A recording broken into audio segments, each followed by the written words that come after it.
Yeah.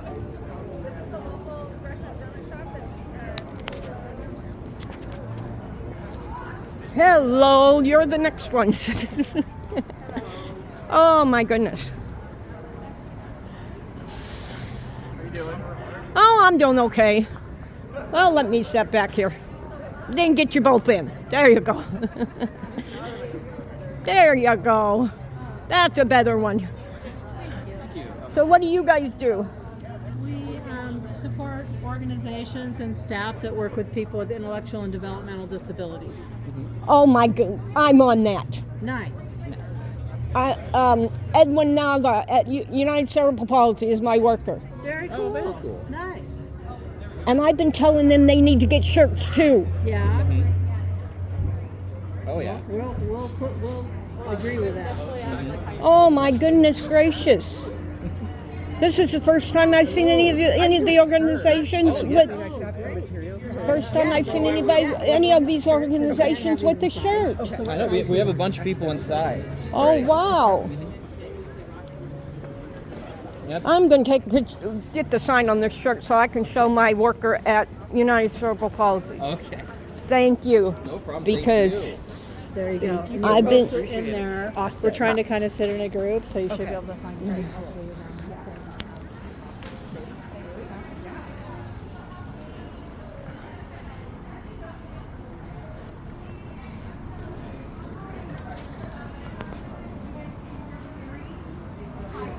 hopefully I got enough thing on here to videotape it. Oh, yeah.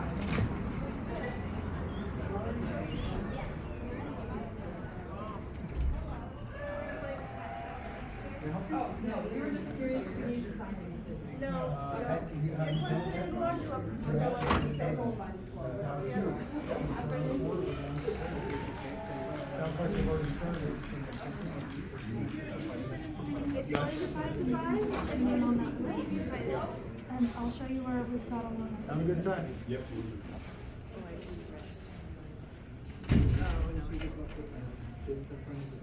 Go ahead. Hi, can we help you? This is to register to testify for today. Otherwise, yeah. Yeah, just go around the corner, there's several stores. I just wanted to say hello to you guys. Hi. Yeah, I know you guys are just registering to testify, but I wanted to say hello to you guys Yeah, thank you so much. because I'm here with the union, Yeah, great. Home Care Workers Union. Thank you. Are you going into the auditorium? Yeah. Okay. We are not allowing posters or signs to go in, so you can leave them just outside. Okay. Just outside the entrance right there. Just anywhere around the corner to the left is a safe spot. Okay. Thank you. So much. Have a good time in there. Oh, I will. I will. Okay, let's see. Okay. What is this? So you're going to be interpreting everything.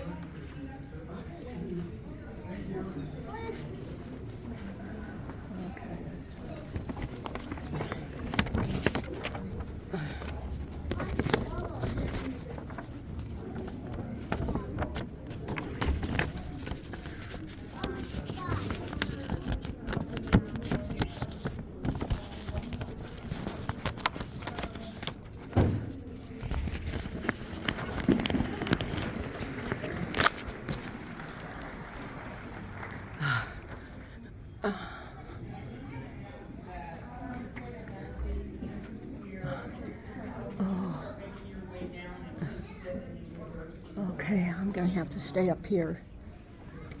Good morning, Co-Chair Sanchez, members of the Ways and Means Committee, and all these wonderful community members that are here today. My name is Lisa Starry, President of Mountain Community College, and on behalf of Oregon's 17 community colleges and the 200,000 students we serve, it is our pleasure to welcome you here today. Now, considering you're at Mountain Community College, I would be remiss Not much seating in there. remind you how Oregon's community colleges work for Oregon. we train the registered nurses, the automotive technicians, No place for me to sit either because I'm disabled. and with some of the state's most pressing needs, we train the child care workers, the mental health and addictions specialists, and amazing tradespeople that are helping us build a strong community. Our colleges are also the centers of our communities, where people convene and come together to have important conversations like this one today, which is so important today in building vibrant and strong communities. So we want to thank you for being here today. I think that's quite a bit more as somebody who Most of all, we want to thank you for your service. can write, but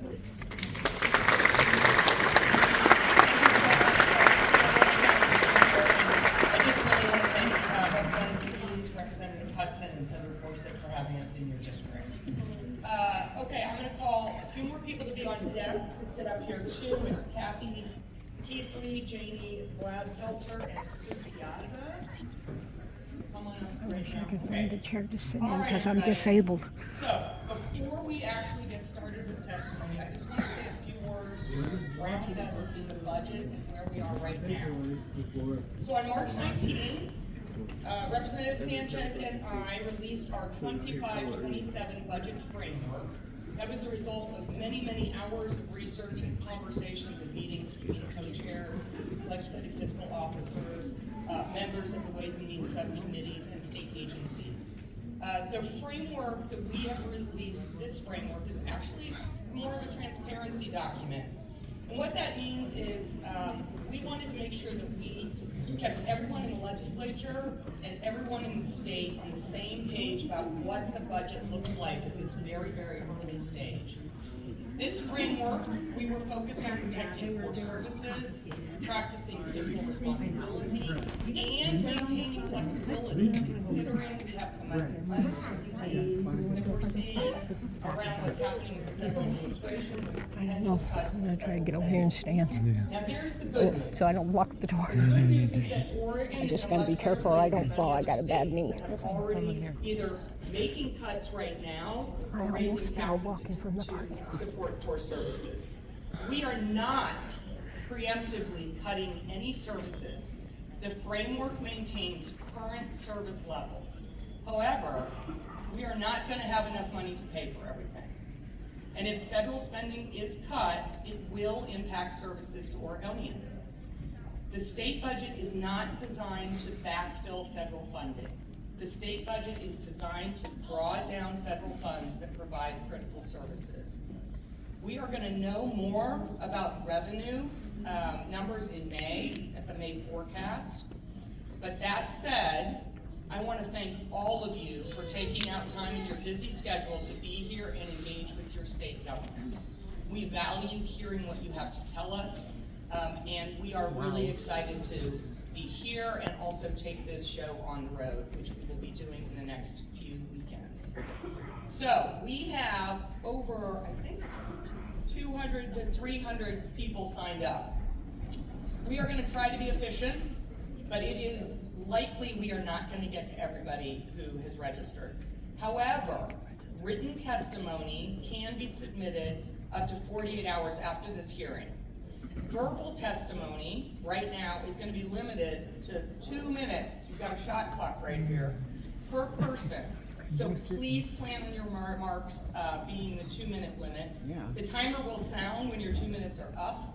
And remember to state your name and who you represent, if you represent anybody. But you can skip the courtesies. You do not need to address any of us by name, just for interest of time. The members, to my members, we will not be asking any questions, okay? And I've got to level set with them. No question. Because we really are here to listen to what you have to say to us. So what we're going to do is we're going to have 6 people on deck, and those 6 people are going to be sitting in this very front row. And I will be calling you up as 3 people come up. I'll call 3 more people to be on deck. We will keep it moving like that. So just so you understand, there's going to be a lot of movement in here. Individuals at the witness table should exit when the third person is finished testifying. So we'll huddle up in a group of 3. All 3 people testify. And then the next 3 on deck will come up. We're gonna nail this. Okay, Gresham, we're gonna nail it. All right? Let's go. If you have any mobility restrictions or unable to comfortably get on stage, we do have mobile microphones. Please just let us know and we will make sure we have that accommodation. We have both Spanish language and ASL interpreters available. So please check in with staff. Can staff raise your hands if you're out there? There we go. Right down in front here. Right, okay. And just so you know, if you need interpretation services, we have it. We will give you a little bit more time if available. We also have assisted listening devices available. So if anybody needs an assisted listening device, please check in with our staff right at the stage. Okay. Our testimony is organized into big buckets of things. When you signed up, I think you signed up for a particular thing.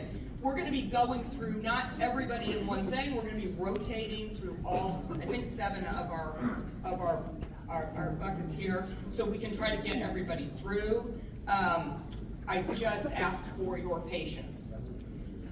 The first tranche of people that are coming in are going to be our elected officials and university leadership. And so we're going to see how this all works. You guys ready? All right. And I will tell you, hold your applause. Okay. All right. So, Shatoya Bentley, Andrew Spear, Tim Cook, please come up here. We have Kathy Keasley on deck, Janine Gladfelter, Sue Piazza. And then I'd like to call Eddie Morales and Denise McGriff. Please make your way down to the seats.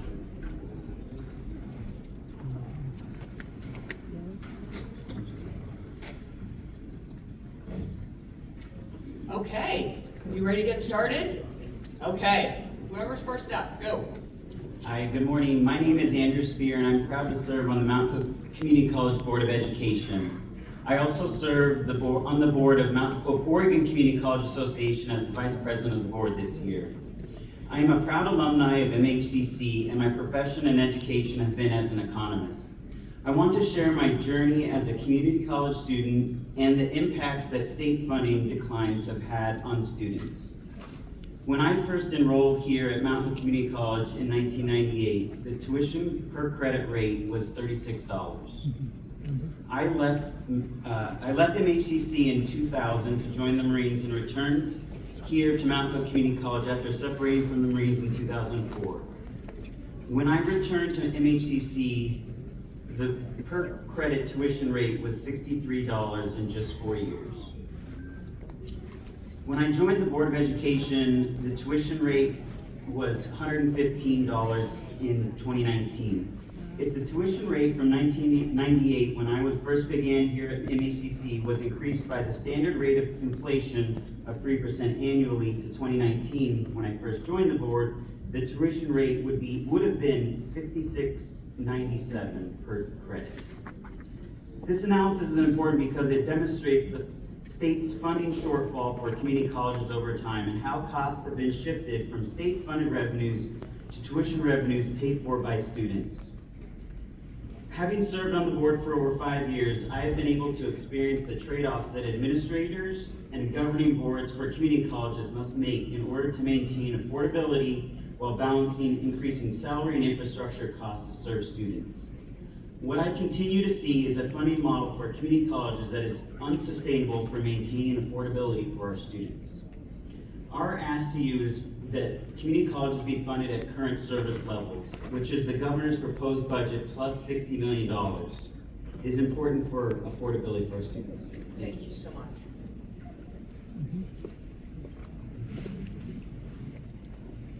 Hi everyone, my name is Shatoya Bentley and I'm also a Mount Hood Community College board member. And I'm also an alumni of Mount Hood Community College. And one of our main things is supporting students at just their student basic needs have been essential for like a food pantry. They have access to rental assistance. Someone comes on campus and advocate for those things. And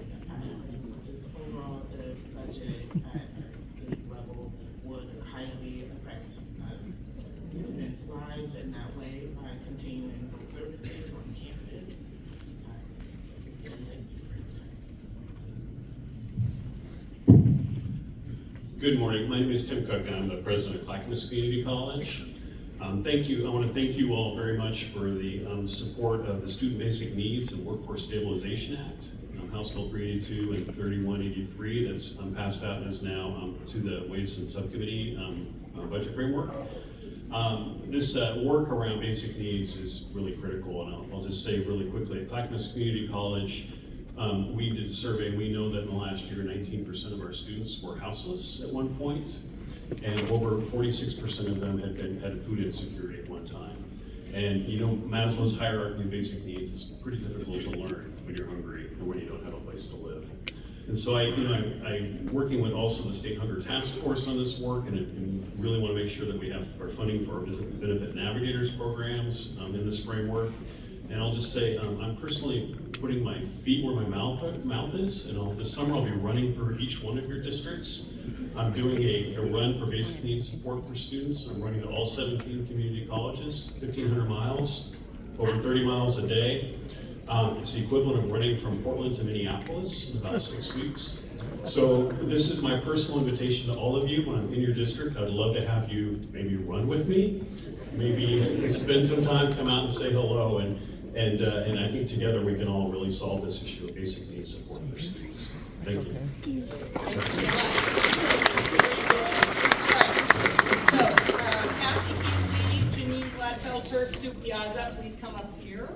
And then on deck, Suzanne Clark, Ashley Schofield, and Crystal Ross, please make your way down to the front.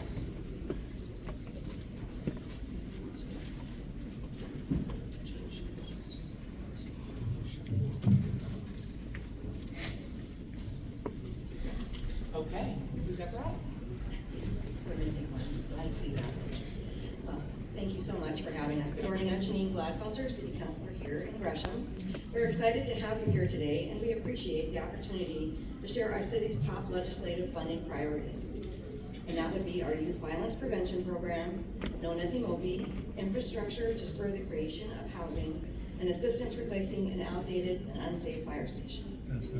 Gresham and East County have historically been overlooked and undervalued part of our region, but through partnerships with all of you at the state level and through our federal partnerships, we are tackling problems together and getting good things done. For example, through the upstream investments you've made in our youth violence efforts, we are keeping youth away from crime. And that helps on multiple levels. Not only does it make our community safer and positively impact the lives of these at-risk youth, but violence prevention is also an incredibly smart investment. One study from the National Institute of Criminal Justice Reform found that a shooting costs $670,000, and a homicide with a gun, $1.4 million. When you add up the response to investigation, hospitalization, trial, incarceration, victim support, and more, when we see shootings increase, these very systems bear an enormous burden. The city of Gresham also stands ready to help address the severe housing shortage. The Pleasant Valley area, not far from here, will one day be home to 4,000 homes, with the town center, green spaces, and the opportunities for home ownership, the American dream.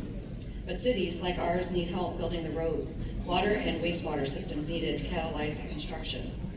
The infrastructure costs tens of millions of dollars, and that's funding Gresham currently does not have. In Pleasant Valley, our primary need is transportation infrastructure. The area has many rural roads which are increasingly dangerous and unfit for traffic that's using them. We are seeking funding to improve a failing intersection at 102nd and Foster. Some of you may take this road under home this afternoon. Didn't make it. Just trying to do so. Thanks. I shall pass it to my colleague. Would you consider having me do two statements, one for fire and one for EMOPI? We have someone else missing, and if not, that's okay, I'll just do mine. Just do one. That'd be great, thank you. I'm Kathy Keithley. I'm on City Council here with the City of Gresham. I'm here to talk to you about the funding for the Fire Station 74 in North Gresham. Station 74 is home to Gresham's Fire Training Center and responds to roughly 5,000 calls per year in some of our most diverse neighborhoods, from industrial areas that include Microchip and Boeing to economically challenged neighborhoods like Rockwood and Wilkes East. Evaluated in 2019 and again in 2022, all of Gresham's fire stations were recommended for replacement but Fire Station 74 was found to be the highest priority. Constructed in 1966, the reinforced concrete block structure does not meet any current seismic standards, NFPA standards, or building codes for modern fire station. This includes fire sprinklers, egress, cancer prevention, and ADA requirements. Due to the station's high calls for service, we recently added additional firefighters to the station, but those firefighters are now bunking in a basement storage room that is not seismically sound. As our community and calls for service continue to go, Gresham's strategic plan and an outside consultant recommended adding an additional aerial ladder truck to this station as it responds first to the most significant structure fires in the city. Station 74 has neither the base space nor the crew accommodations for another large response apparatus. It's important to note that this station's strategic location means it responds to calls for service in the cities of Portland, Fairview, Troutdale, Wood Village, as well as along Interstate 84 and in the Columbia River Gorge. When needed, this station is a vital asset to Gresham and the greater region, which is why Gresham is seeking $10 million in state funding to help us rebuild Station 74. Our council is committed to funding the remaining costs for this project to ensure its completion. Thank you. Thank you so much, I appreciate it. All right. You guys, Eddie Morales, Denise McGriff, come on up, and then we're going to bring on deck Megan Vidal, Angela Vanilla, and speak on you. Is that what I'm supposed to do? I didn't do it. I've already screwed up. All right. Fantastic. This is fantastic. Okay. Somebody up front. Okay. Hey, welcome. Good morning, thank you. I'm Denise McGriff, and I'm proud to be the mayor of the city of Oregon City, the oldest incorporated city in the state of Oregon. And to that end, we have the oldest infrastructure as well. So thank you for being here. However, we hope to see you at the next round in Clackamas County at some point in time. We would love to host you somewhere, particularly maybe Clackamas Community College. Our president was just here. So I'm here to talk to you a little bit about infrastructure. So many of you know there's a lot of state mandates that are coming down to the cities. And I will say honestly, we are choking under that mandate.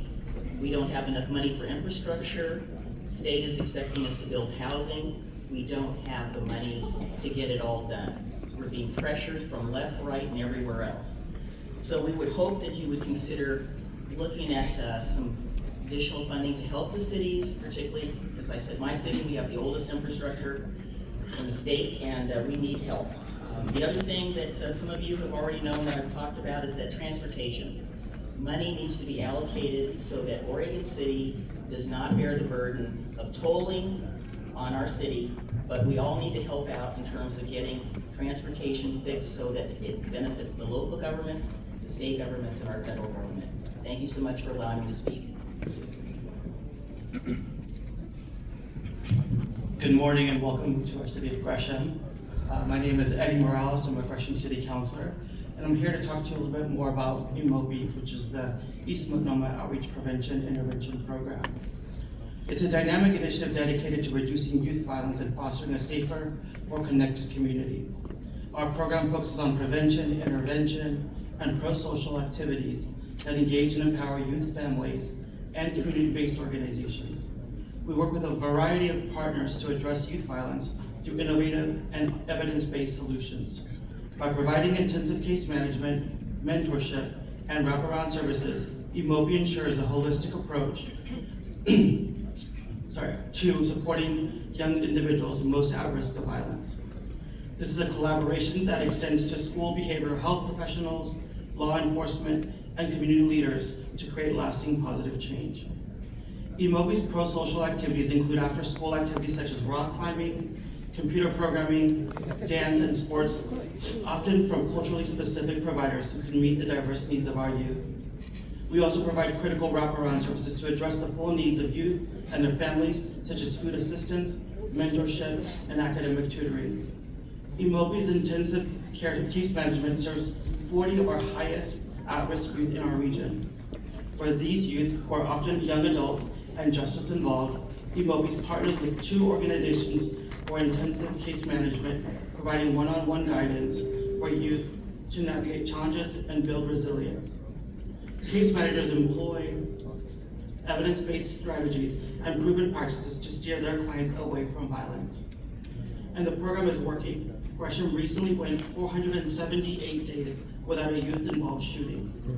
Tragically, we've experienced several shootings at the start of the year, but our knowledge of the individuals involved in our successful efforts to steer folks away from violence are key evidence of why we must continue this program. This legislature invested $4.5 million in a MOPI, and we hope that you'll do $5 million in the next biennium. Thank you so much. Thank you so much.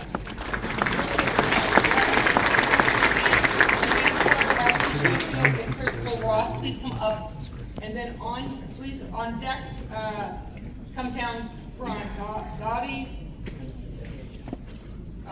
Dottie Backenrose, Allison Lutz, and Laura Lee Estrella. Okay.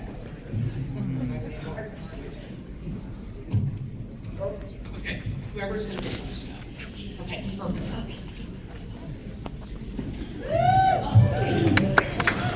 My name is Suzanne Clark, and I'm a parent of a junior 11th grader in Oregon Public School that is cutting over 200 staff next year. I'd like to ask everyone in the audience to quietly stand if they support public education. Last month on OTV Talk Show, a host asked the Gresham Chief of Police, what do you see as the most important policies that make it more likely that people are not going to get involved in violence to begin with? The police chief responded, I think I have a simple answer. If I was king for the day, I truly believe in education, and that's where it all starts. I would like to see a world where we don't have to put as much money into public safety. I care very deeply about our police officers, but if we could find a way in which we can better fund and focus on education, because to me, education is a pathway to success for everybody. Let me make it personal. Last year, a shooting occurred in front of my daughter's high school. A friend's car was totaled by another car trying to avoid the bullets. I want to build on the police chief's honest response. Funding education means you don't have to put as much money into mental health, addiction, housing services, etc. It means that our country is investing in problem solvers. Excuse me. Funding education is funding the root of everything. Let's be clear. Student Success Act fell short by underfunding public education for over 30 years. Oregon legislators have created more problems. And with SB 5516, you'll continue to create more problems unless you do it right. At a minimum, the state school fund allocation must truly be at current service levels. Stand up for public education, finally. Yeah.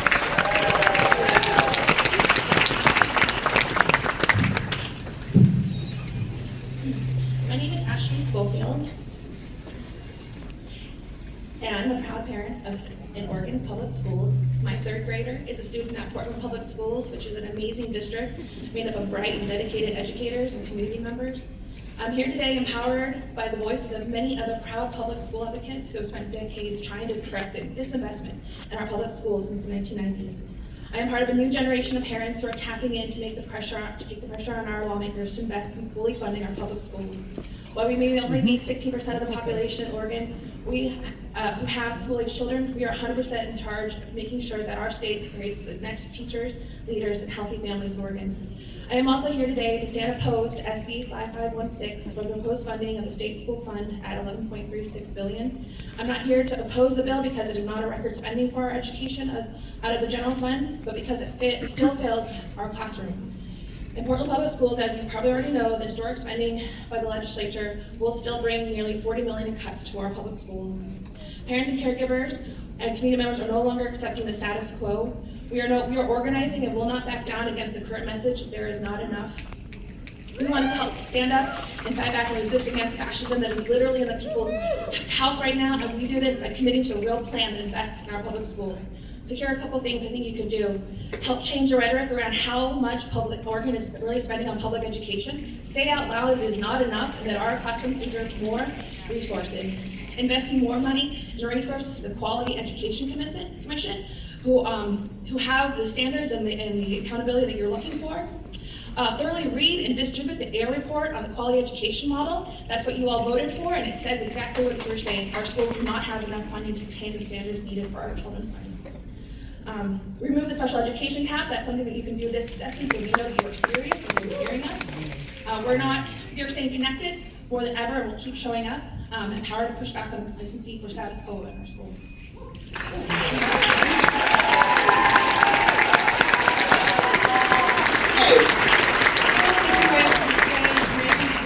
Angela Bonilla and Young You, and then please come down. Karen Padilla, Glenna Hayes, and Belu Gamblin.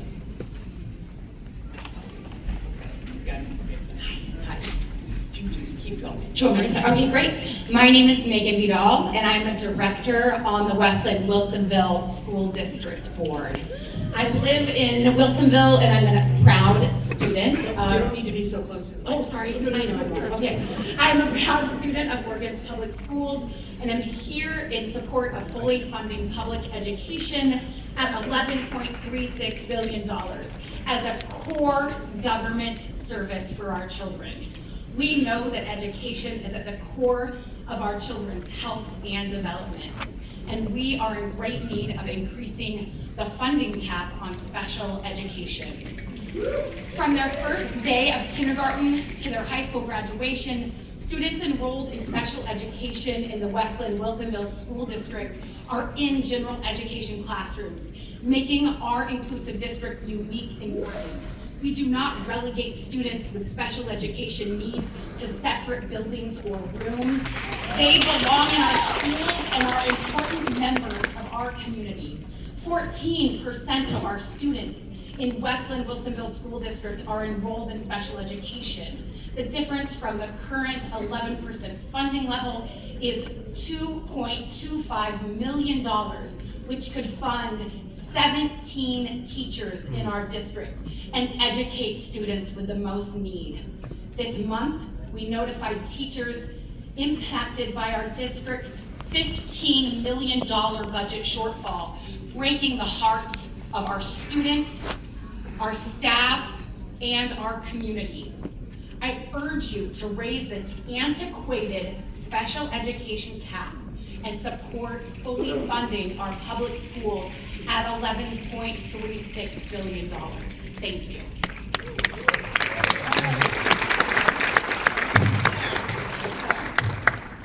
Okay, keep it going. Go. Okay. I'm you, he, him, and I've been an elementary EOD educator for over 10 years in Portland Public Schools.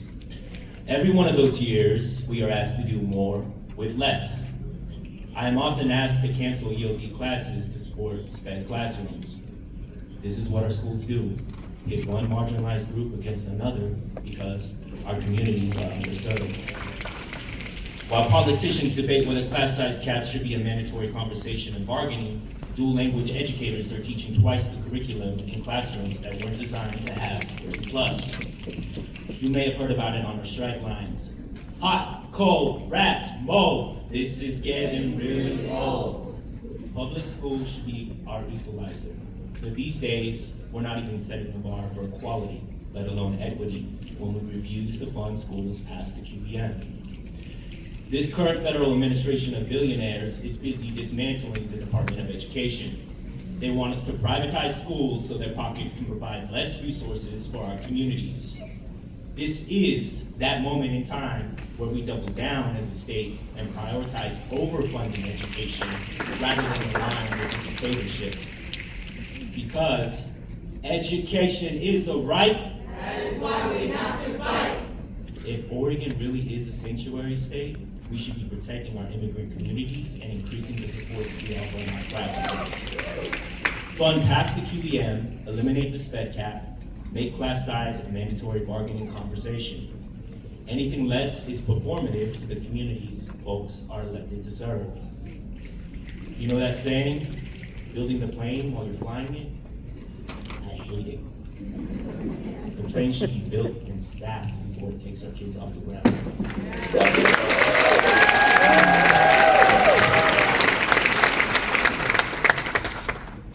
Hello, my name is Angela Bonilla. I use she, they,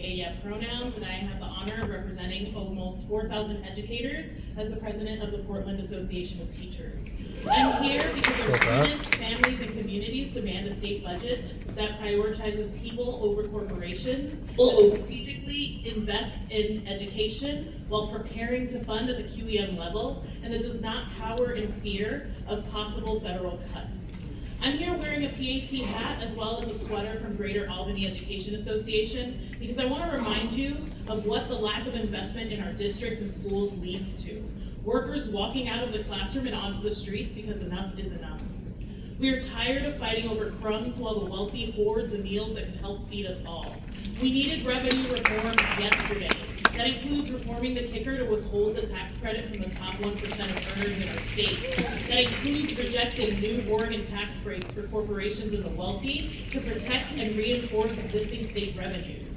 We deserve QEM funding, above QEM funding, and we can't get there if our legislators do not reform the revenue to make corporations and the top 1% pay their fair share.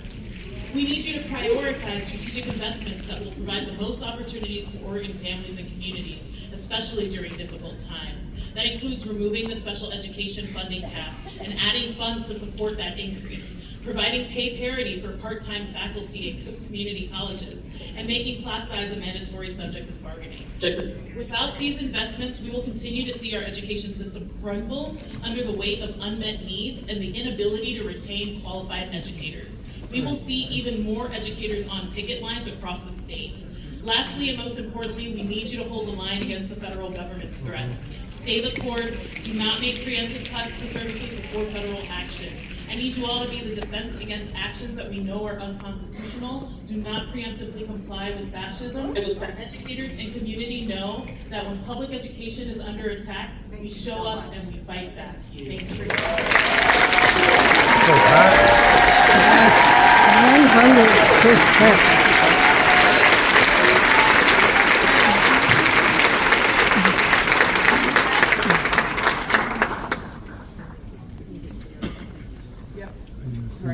Yep. Corey Hampton, Katie Holmes, and Sarah Ashback, please come down to the front. Okay. Spend a lot of time in the classroom. Hawkins Rose, okay. Allison Lutz, Lorelei Estrella. Okay, okay. Hi, good morning. I'm getting over being sick, I'm sorry. My name is Lorelei Estrella, and I'm the Sunside Manager and Community Partner Liaison at Gresham High School. I'm here to talk to you today about HB 2997.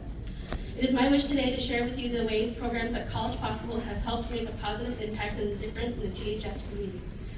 Having gone to GHS myself, once a student in the SUN program, I then worked in SUN as an advisor and now as a manager liaison to the many programs that support our 1,700 plus students.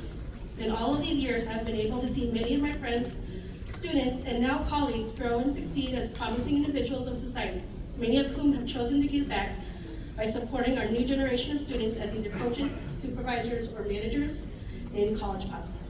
Programs like that have made it achievable for our community of marginalized and BIPOC students to even imagine the possibilities of college or university. Many of our students grow up in this very community with the expectation that they will be the key to their family's generational health and wealth. Like I mentioned before, many of these same students are out there making impacts every day. I'm very honored to say that one of these students is here with me today, and her name is Yulissa. Yulissa was previously my student in the SUN program where I was her advisor.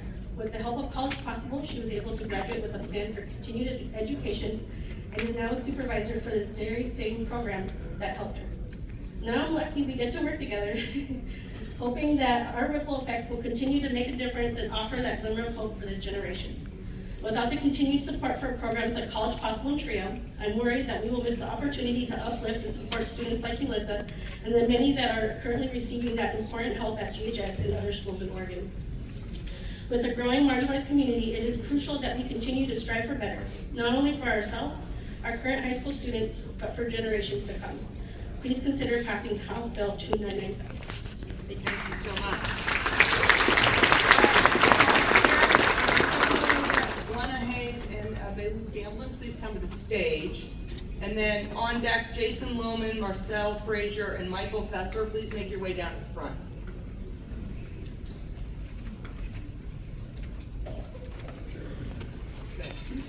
Shirley, the elementary school and I was in middle school. I was in David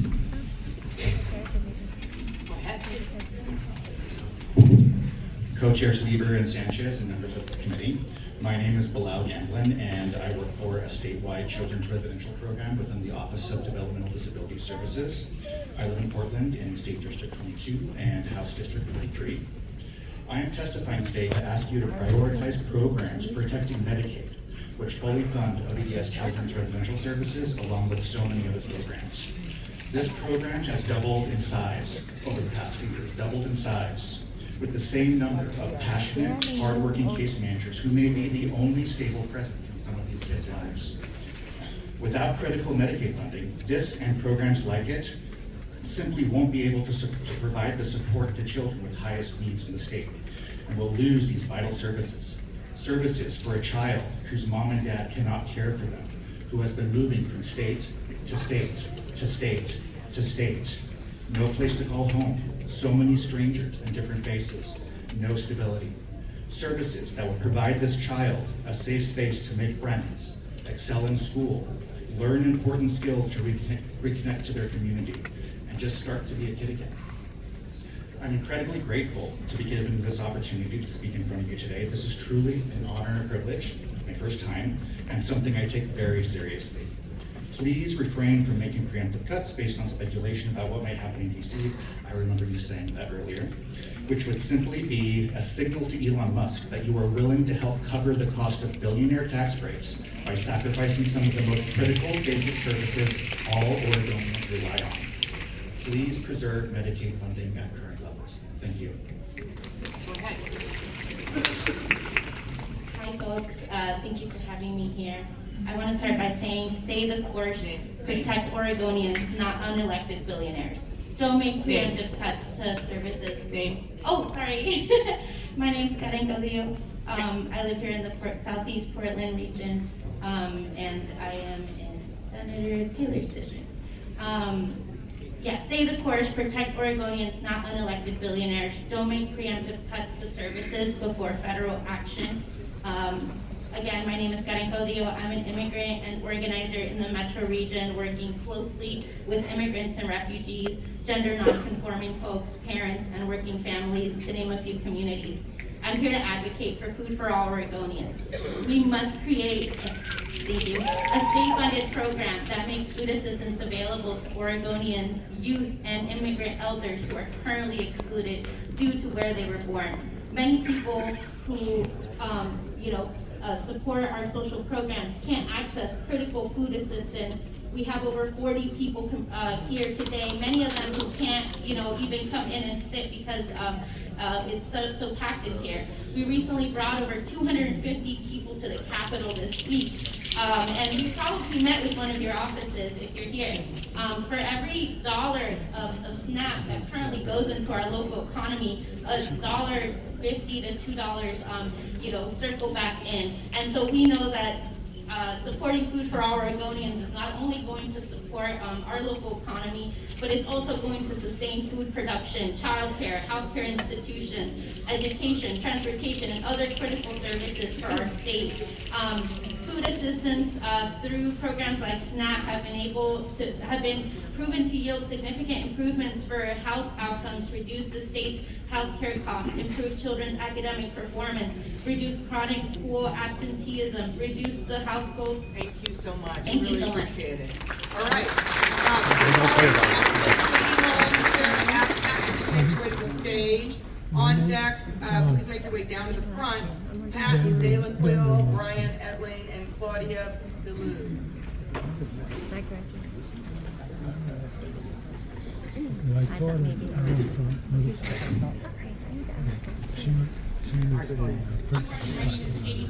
And I'm an infusion pharmacy technician at Williams Ambulatory Pharmacy in 19 Center.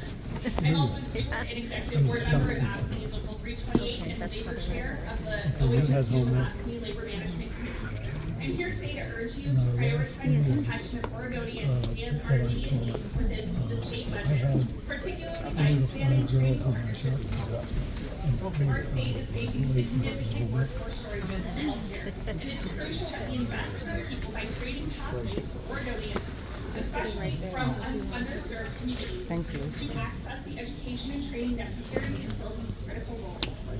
Future Ready Oregon, with its investment in workforce development, has already made great strides in supporting historically underserved and underrepresented Oregonians.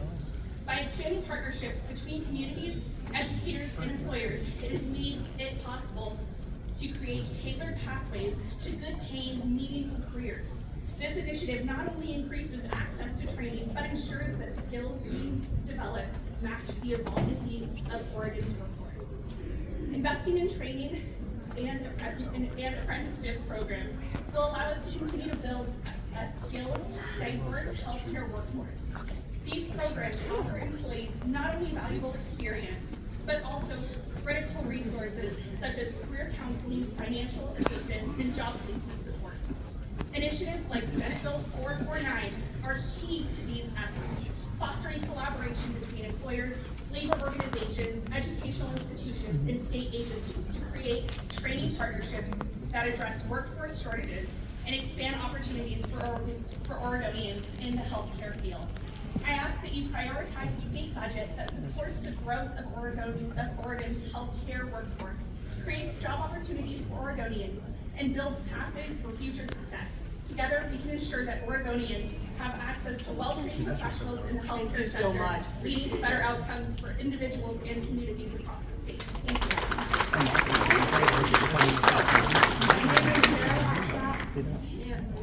And I'm a case manager with Multnomah County Intellectual and Developmental Disabilities.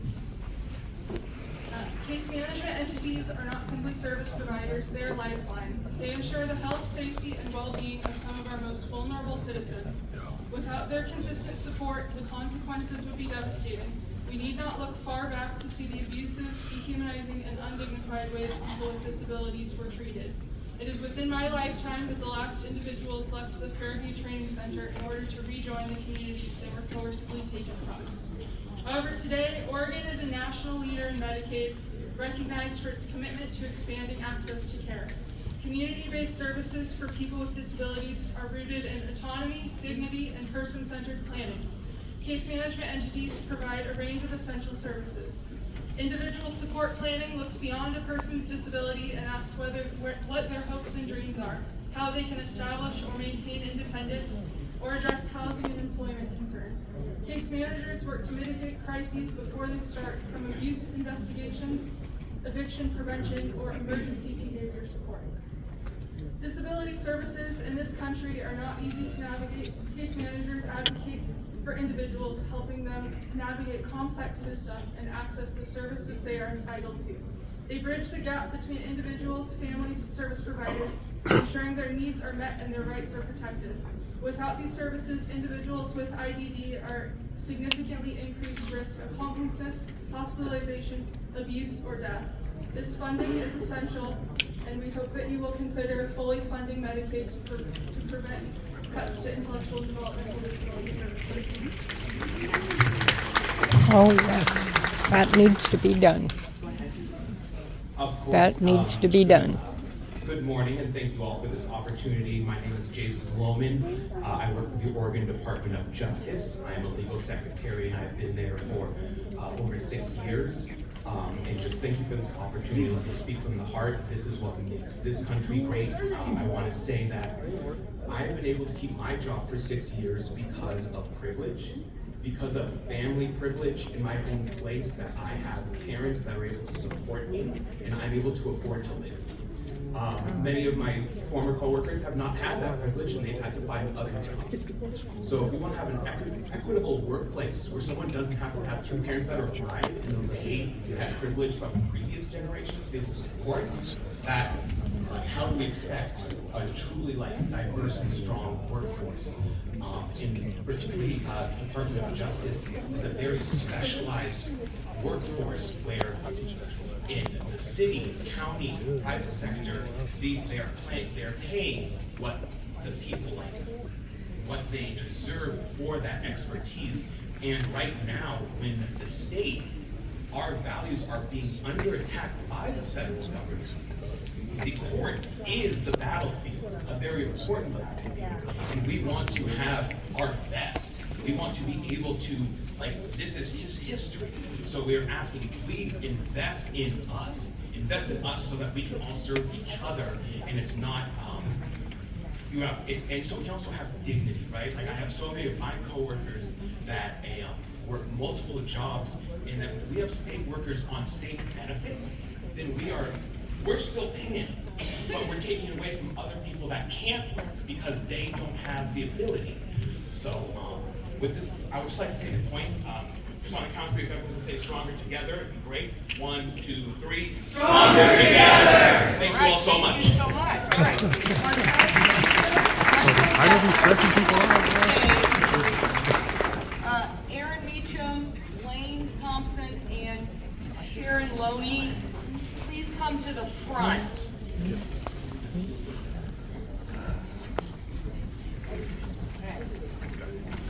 Welcome. And then I'm going to start something a little new. I'm going to have Pat DeLaQuille, Brian Etlin, and Claudia Ballou. Would you come and stand over on stage right now? All right. Go ahead. Good morning, my name is Marcel Frazier. I'm with the City of Gresham. I work in the Office of Governance and Management, and I help to coordinate EMOBI services at the city. EMOBI was created in response to a sharp and troubling rise in youth violence and gun-related incidents in Gresham and East Oklahoma County. These challenges were not isolated, but pointed to systemic issues that required immediate and coordinated action. Local schools, law enforcement, and community-based organizations identified a pressing need of a unified, community-driven approach to address the root causes of youth violence. In response, EMOBI was developed to fill critical gaps in services by providing intensive support, mentorship, and intervention, particularly for those at high risk and who have been historically underserved. Councilor Morales spoke earlier this morning about EMOBI and our upstream social programs, which are key to reaching youth and giving them opportunities for meaningful, helpful, positive engagement well before a violent event has occurred. We also provide wraparound services to help youth navigate behavioral health, financial disparities, housing, and academic challenges. In total, EMOBI has reached well over 15,000 youth living in East County, thanks to your legislative support. But me, Michael, and Terrence want to spend time talking about intensive case management program, which is very targeted. Our case management is focused on a small percentage of individuals who are involved or adjacent to a high number of shootings and violent crime. Statistically, a small percentage of people commit a high percentage of shooting, and through our outreach and case management work, we can often identify and support those individuals and connect them to services. You will hear from me, Mr. Fester and Terrence, to hear more about those intensive services, and we are requesting $6 million to expand our services for the next fiscal year. Thank you. Michael Fester, founder and executive director to Office of the highest risk individuals. That's people that shoot out and shot, relocations, relocations, and safety plans. Relocations, funerals, and safety plans. We deal with the highest risk because of the EMOBI. The contract that we have with them is we do one-on-one with these individuals. Relentless pursuit, 1, 2, 3, 4 times a week. Set a plan for them, needs and goals plans for them. They said walk through with this, and another part of our organization, we have the recovery side. So we help them who's dealing with addiction, and we go with peer support, employment, housing, and case managers, and that gets them to be sustainable and be returning citizens, as well as intervention and prevention, the only one to go to not to go to prison doors and things like that. And with this, being able to do that through EMOBI is really helping because a lot of the gun and gang violence that we see in these communities, and we're just happy to be able to keep doing the work. Thanks, Mike. How y'all doing? My name is Terrence Hayes. I wish I would have wrote down stuff like them, but I'll just speak. I'll speak from my heart. Babies are dying at the end of the day, and I think that everybody up here has a vested interest in the next stage of our kids. It's not just simply a black and brown issue, it's an Oregon issue, and we see an increase in gun violence in our state, in our cities, and in these metro areas. We are asking $6 million because we really want Gresham to be a part of the narrative and the answer to the increase in gun violence. I do not believe $6 million is a lot of money to address this and to save the lives of our babies.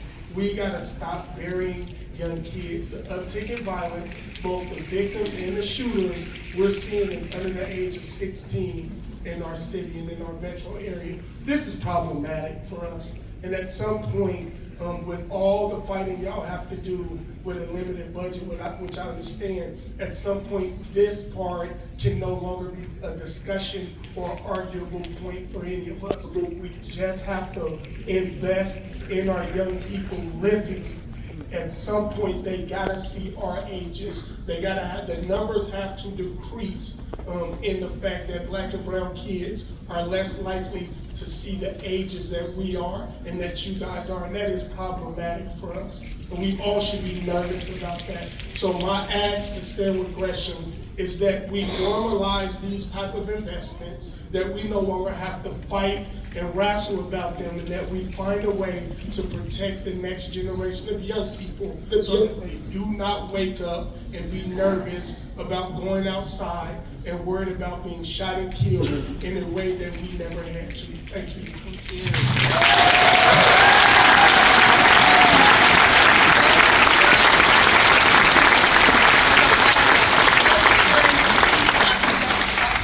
come down to the front, and then please make your way to the stairs. Aaron Meekum, Lane Thompson, Sharon Loney. All right, we're going to do this. Co-Chair Sanchez, members of the committee. My name is Dr. Pat Quill. I'm an energy systems modeler and climate policy analyst. I organize with MCAT, Mobilizing Climate Action Together, a community of volunteers working on advancing a green climate and green economy for future generations. I have a PhD in nuclear engineering, but since 1980, I've worked on the development and commercialization of solar, wind, and other clean energy resources. At that time, global warming induced climate change seemed like a very far off in the future event. But we are already experiencing much greater impacts far sooner than we ever anticipated, even 20 years ago. Furthermore, the evidence indicates that we are approaching or have passed a variety of tipping points. Oregon is currently a leader among the states that have implemented strong climate policy actions. And in the face of federal backtracking, we need our legislature to show steady and forward-looking leadership. In particular, we need a state budget that supports and protects the progress and invests in our future. Many of the programs I mentioned below support community resilience against upcoming climate events. Every Oregonian deserves to breathe clean air, drink safe water, and heat and cool our homes without facing outrageous energy bills. As we tackle our housing crisis, we must ensure that our homes will keep us safe from extreme weather and be affordable to heat and cool. Please support the following programs, as they are a small investment relative to the benefits they will provide. The rental heat pump program and community heat pump deployment programs. The One-Stop Shop 2.0. Climate resilience and support for rural communities. Community resilience hubs. Natural and working lands funds to help our forest owners and farmers. And Oregon's Clean Vehicle Rebate Charge Ahead program. Please, finally, prioritize funding that enables our state, energy, and natural resource agencies to advance our climate goals and ensure a healthy, resilient community and support clean energy job growth across Oregon.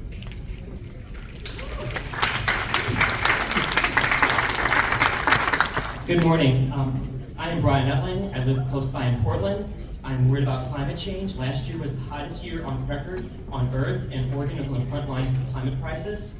With your leadership, we have passed legislation that helps Oregon families to access more affordable, clean energy sources, better prepare for and respond to extreme weather, and breathe cleaner, safer air. We know that you face many tough budgeting decisions with the chaos and uncertainty of the federal spending in Oregon. I urge you to prioritize protecting and investing in Oregon's climate progress. If we fail to act, it's our frontline communities, people with disabilities, rural families, people of color, and working folks who will be hurt first and worse. But every Oregonian will feel the impact. Please pass and provide funding for these bills. Number one, Oregonians need support navigating all the programs to upgrade their homes and buildings through incentives and rebates for efficient heat pumps, improved insulation, sturdier doors and windows, and electric clean cooking. The One-Stop Shop 2.0, which is HB 3081, will help families get direct assistance from someone in the area to make their homes projects more affordable. Number 2, around $10 million is needed for community resilience hubs, which is HB 3170, across the state to coordinate and provide access to resources and services for vulnerable populations during disasters. And number 3, due to their working conditions, farm workers are far more vulnerable than other workers to smoke and deadly heat. Let's make the farm worker disaster relief fund permanent with HB 3193 so we can protect the workers who face the most risk from climate change. Please fully fund our state energy and natural resource agencies to advance Oregon's climate goals, ensuring healthy, resilient communities, and supporting clean energy job growth across Oregon. Thank you so much for your time.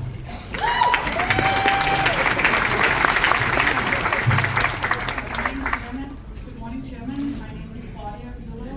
This is my first time here testifying, so bear with me. I live in Portland as well, District 4, and I'm here to support the House Bill 3143, which would provide funding for landowners, private landowners to implement non-lethal solutions to human and behavioral conflicts.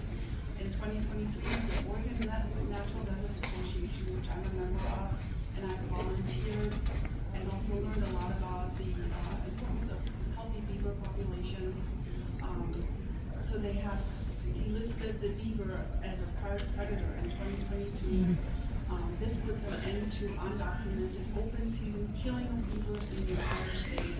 This new bill, HB 3143, now provides the next natural step in improving coexistence with beavers on private lands. A funding pathway for voluntary, non-lethal coexistence strategies for private landowners. These strategies can be as simple as protecting trees with fences, or as involved as installing structures that prevent dams or plug culverts from flooding adjacent property. Such strategies allow beavers to live and manage habitat for the benefit of humans and for the benefit of a huge swath of wildlife that have become dependent on beaver habitat over the past 6 million years. All these measures, by the way, also help to mitigate some of the effects of climate change, as well as making our land more resistant to dangerous wildfires. Thank you for the opportunity to testify. I hope you will support this bill and the funding for HB 31. Thank you. Thank you. All right. And then please make your way down to the front. Michael Lopez, I think it's Sura, J.C.F. Mosley, and Leslie Brown. Come to the front and then go ahead and make your way to the steps. I think it's Jessica Elton, Timothy DeCock, and Joe Parent. All right, go. Hello, what a turnout, guys. Thank you so much for all being here to listen to our request for support of these bills. My name is Erin Meehan, for the record. I am a resident here in Gresham, also in Core 6, and representing Wisconsin online, legislative representative in this area. I'm a mom. I'm an advocate for affordable housing. Housing is a human basic need. I receive a Section 8 voucher, and I also am an administrative assistant to Keyside Timbers football clubs. So I wear many hats in this community, and today I'd like to urge your support for HB 2735 and 3809, fixing the fund for individual development accounts, raising that cap from $7.5 million to $16.5 million for tax credits. Please don't make preemptive cuts to services before the federal actions happen, and support the governor's housing budget, specifically homeless prevention services, because housing is a human basic need. I'd like to also just share that as a Section 8 voucher holder, that I'm eligible for an individual development accounts, which is that match savings program that helps really pop us out of that poverty. I have a job, I work in the community, I advocate in the community, and I'm kind of stuck at that ceiling. Fixing the funding for individual development accounts will help fix the funding in my household too, and help me out in the community where we can pass that voucher on and go on to the next person. So please, I encourage your support in those things.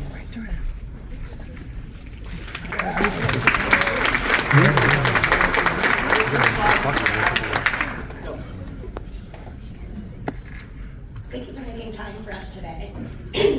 My name is Lane Thompson, and I'm an East Portland resident, an SEIU steward, and sublocal vice president.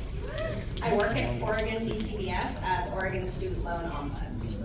I'm testifying today to ask you to prioritize protecting Oregonians in your state budget.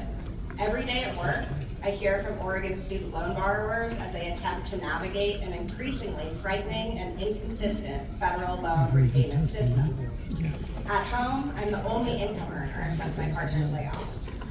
Ongoing threats to the Federal Department of Education, among other federal changes, heighten the importance of investing directly in our families. Actions from the White House and GOP Congress are enriching billionaires while creating chaos, job losses, higher prices, and economic instability for everyday people. Oregonians need you to protect us by holding steady and not overreacting to the chaos. As you build the state budget, we call on you to reject any new Oregon tax breaks for corporations or the ultra-wealthy. Please prioritize the state budget that protects Oregonians and does not preemptively acquiesce to looming federal chaos. Thank you. Thank you.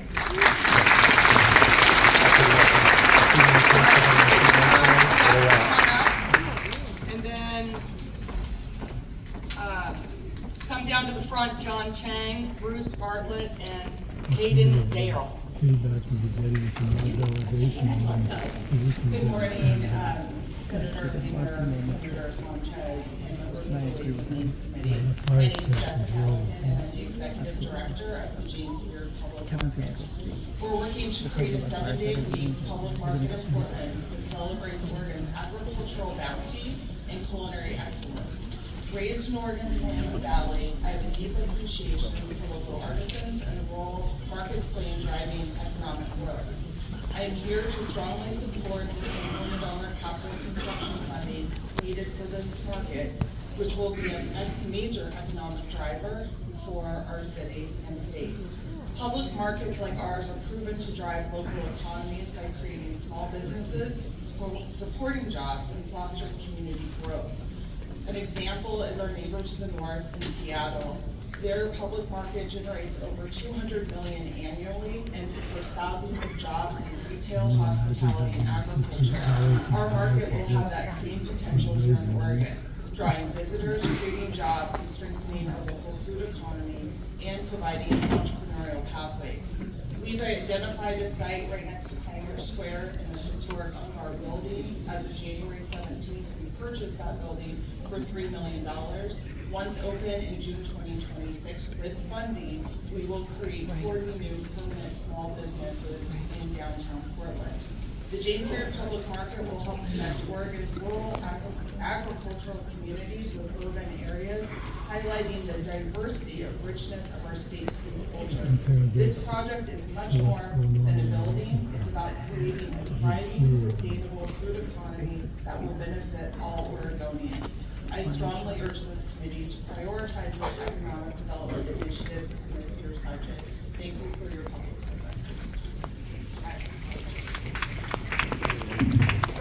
Good morning, Joe McFerrin, President, CEO of Portland OIC, which is Portland Opportunities Industrialization Center.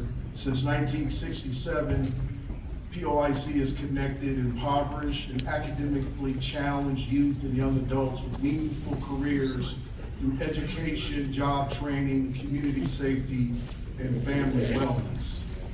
I welcome all of you to East County with strong support for Senate Bill 720. Oregon's economic future depends on a workforce that is well-trained and prepared to meet the workforce pipeline challenges of our industries. Senate Bill 720 is a critical investment in Oregon's workforce infrastructure. By funding the Sunrise Workforce Center in Rockwood, we will co-create a vital hub for workforce development on the Max Blue Line in the heart of one of the poorest communities in our state.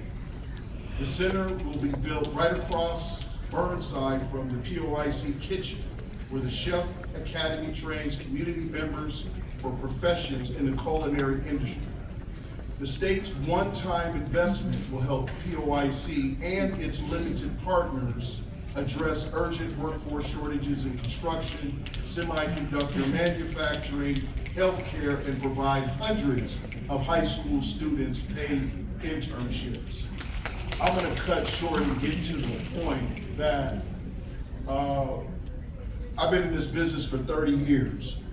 And when we have these sort of funding issues, communities that are underserved will see an uptick in gun violence. And so I'm here to support fire, new fire station, a MOPI, and this workforce culture center will help address those impacted by violence. Thank you.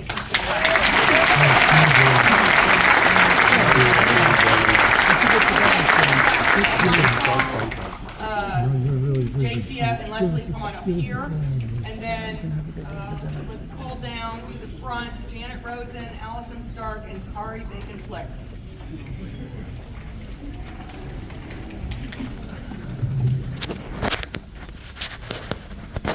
Whoever goes first. Yep, you got the microphone now. Hi, I'm Leslie Brown. I'm the program director of the Children's Relief Nursery. We're a program of LifeWorks Northwest. And I also want to talk to you a little bit about relief nurseries and strongly urge you to support the funding for relief nurseries at the $4.9 million above the governor's recommended budget.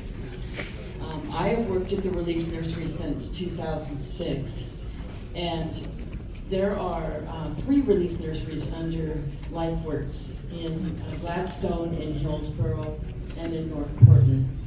There's also a relief nursery in Southeast with Volunteers of America, and they serve East County. And we serve children, the most vulnerable in Oregon, the youngest of the young.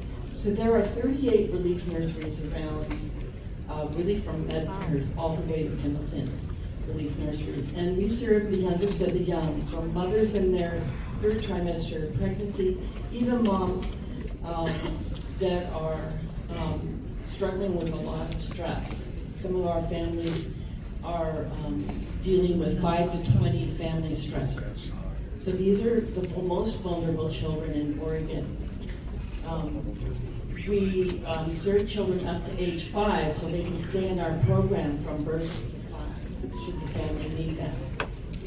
We provide therapeutic classrooms, we provide outreach and respite, home visiting and parent education, and really the first 5 years of life in a child's development is the most important. This is when the brain is developing.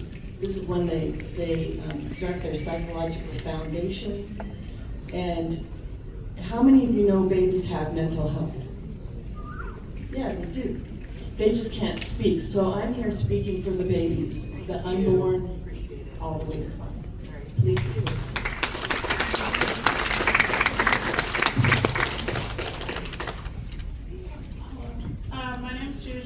And I'm the policy manager at Next Step Action Fund. I'm testifying today to ask you to prioritize protecting Oregonians and our immediate needs in your state budget, including funding and support for House Bill 3012, the Student Voice and Democracy Act. Students have first-hand experiences that deserve to be addressed. I graduated high school in 2019 from this district actually, and I was an enthusiastic student athlete, involved in many clubs, and excited to engage deeper in my local community.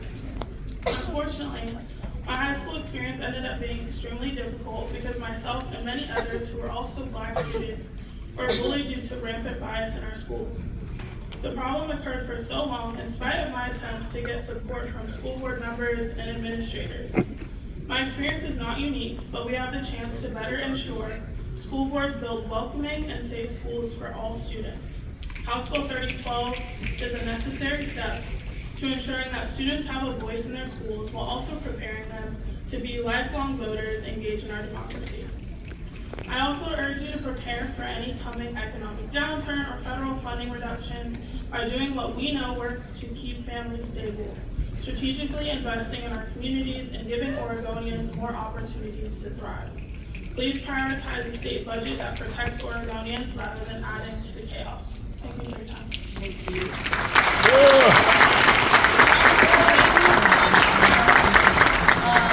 On the step should be Janet, Allison, and Kari, and then I'm going to call down to the front Orion, Lumineer, Brook Hill, and Laura Hall. Oh, okay, you're it. You're it. Good morning, Ways and Means, co-chairs, vice chairs, members of the committee. I'm John Chang, AD of College Possible. We pair success coaches with students across 20 schools statewide, including McDaniel, Centennial, David Douglas, Reynolds, Gresham, and Aloha High School, providing coaching from high school to post-secondary education, linear and non-linear pathways into careers, advising through all three phases of a student's journey into economic success. And today, I humbly ask you for your support of House Bill 2997, which creates a permanent grant fund within the Higher Education Coordinating Commission for post-secondary access and success programs through community-based partnerships. We have a problem in Oregon. Recently reported only 56% of students, all students, enrolled in any post-secondary education track, including trades, technical courses, and community colleges. This gap isn't due to a lack of potential or desire by young people, but a lack of guidance for navigating post-secondary education pathways and careers that are right in front of them. CBOs like ours provide crucial mentorship, helping students think about their future, graduate on time, and transition confidently into the workforce. Despite these low enrollment rates statewide, our organization achieves historically between 80 to 90% enrollment rates in urban and rural schools. Oregon students want to advance, and that's what it tells us.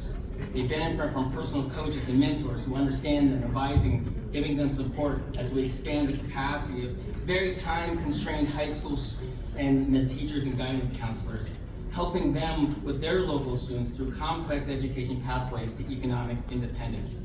In partnership with organizations, peer organizations like AVID and TRIO, together we're helping over 30,000 students across the entire state graduate on time with student success rates that beat all national averages. House Bill 2997 simply opens up state funding for community-based groups like these in areas where students can be more fully supported, and I ask you to not give up on students and education here.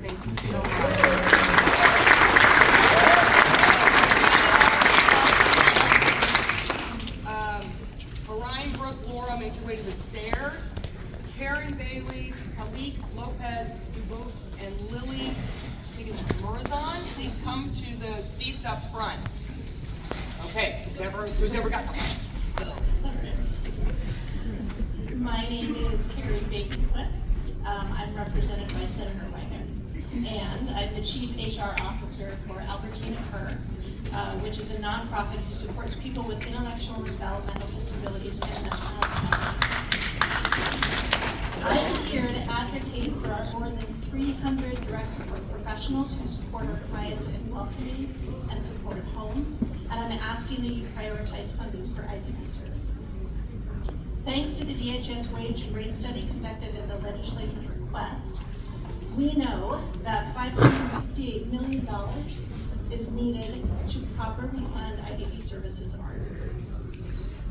That shows an urgent need for investment in our direct support professionals. Albertina Kerr pays our DSPs an average of $21.31 an hour. We're currently funded at $18.77 an hour. So we pay $250 more per hour, or $5,200 annually, more than our reimbursement rates to recognize their incredible expertise, tenure, and contributions. So how do we do it? We essentially rob Peter to pay Paul.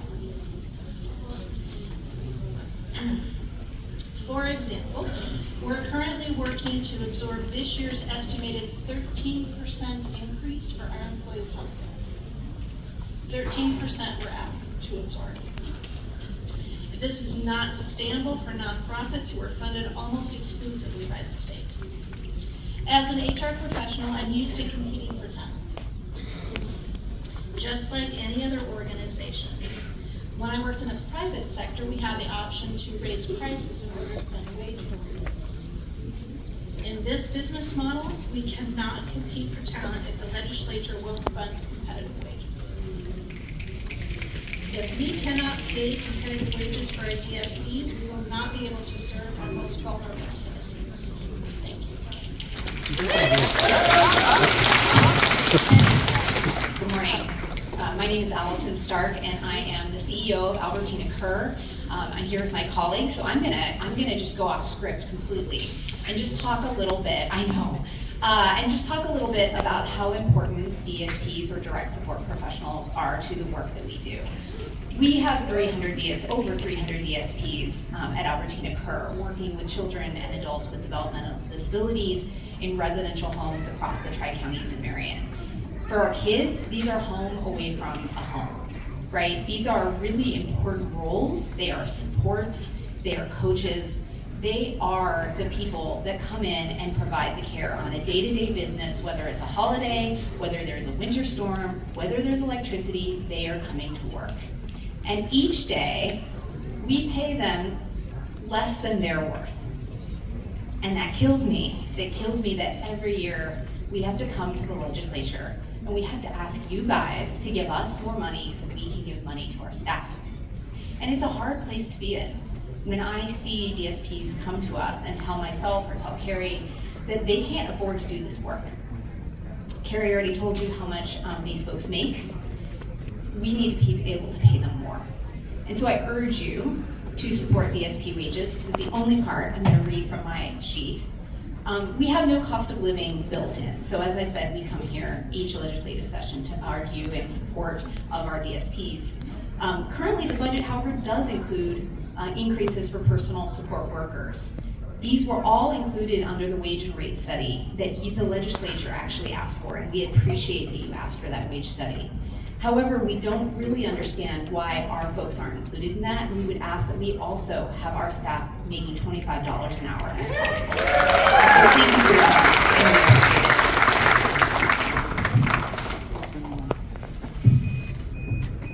Hello, my name is Janet Rosen. I am an essential frontline worker for the Oregon Department of Human Services Child Welfare. I'm also a proud member of SEIU 503 and Stewart. I've come here to talk to you about safety and safety for all our workers. Right now, we're in crisis. It's getting worse and worse. We work with I work with, and many of us do work with the most vulnerable in our communities, children and families that need our help every day. Unfortunately, it's not safe. It's got very dangerous. And my agency has no budget for safety. We need to be safe in order to keep our most vulnerable safe. So I'm going to make this as short and sweet as possible. I know there's Pop 109. Please, please, I want to go home safely to my family so that I can keep coming back and supporting my communities, for my children, for the children and families in our communities that need it. So please, please, don't fear what's happening with the federal government. Oregon is here, we're strong. We need to keep our communities strong. And the way to do that is to protect our workers so we can go out every day and protect our families and our communities. So thank you.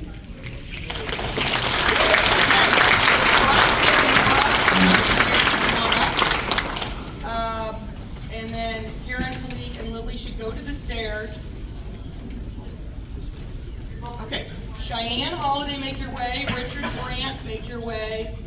And Giovanni Valderas, make your way down, please.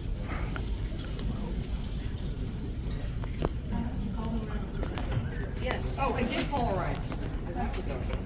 Okay, you go. Get your microphone. Get your microphone, tell us your name, and go. Hello, I'm Orion Lumiere. I just want to acknowledge that your jobs are probably incredibly stressful right now, and you're giving up your Saturday morning with your families to be here, and I want to thank you. I'm a state worker with the Oregon Coalition for the Blind. Pretty stressed out, so I can only imagine how it is for you. I'm with SEIU, and I was a union steward for 6 years, helping my coworkers, and now I'm the union president because no one else wanted the job. I bet some of you got where you are in this with being the only ones willing to do it. I didn't know I was testifying until just now, but I want to tell you that most people don't know that vocational rehabilitation, which is putting people to work, and also in my agency helping your grandma when she can't see her bills anymore, or read her Bible, or get down to her mailbox, or use her washing machine. We go out there and we put bump dots on things, adjust her lighting, teach her a little bit of orientation mobility. We're the only ones in the whole state of Oregon to do that. Most people don't know that vocational rehabilitation is funded by the Department of Education. So this has been a really crappy week for us. Our clients are scared. But we still had a celebration at the end of the term yesterday, and we had a young person that just graduated from the University of Oregon on time with their degree, and 15% of our funds go specifically to catching those young people when they're in high school and being like, you don't have to live on SSI. You don't have to live in poverty. Did you know that blind people work? And they're like, what? And their families are like, what? And they come in and we help them with school, and we teach them how to get around on their own independently. We teach them how to cook. The whole banquet was cooked by students, all blind people. And our teachers are blind too, so and the food was really good. We had another guy who had fallen off a ladder when he was working, lost his vision. We retrained him to work. Thank you so much for what you do. You're welcome.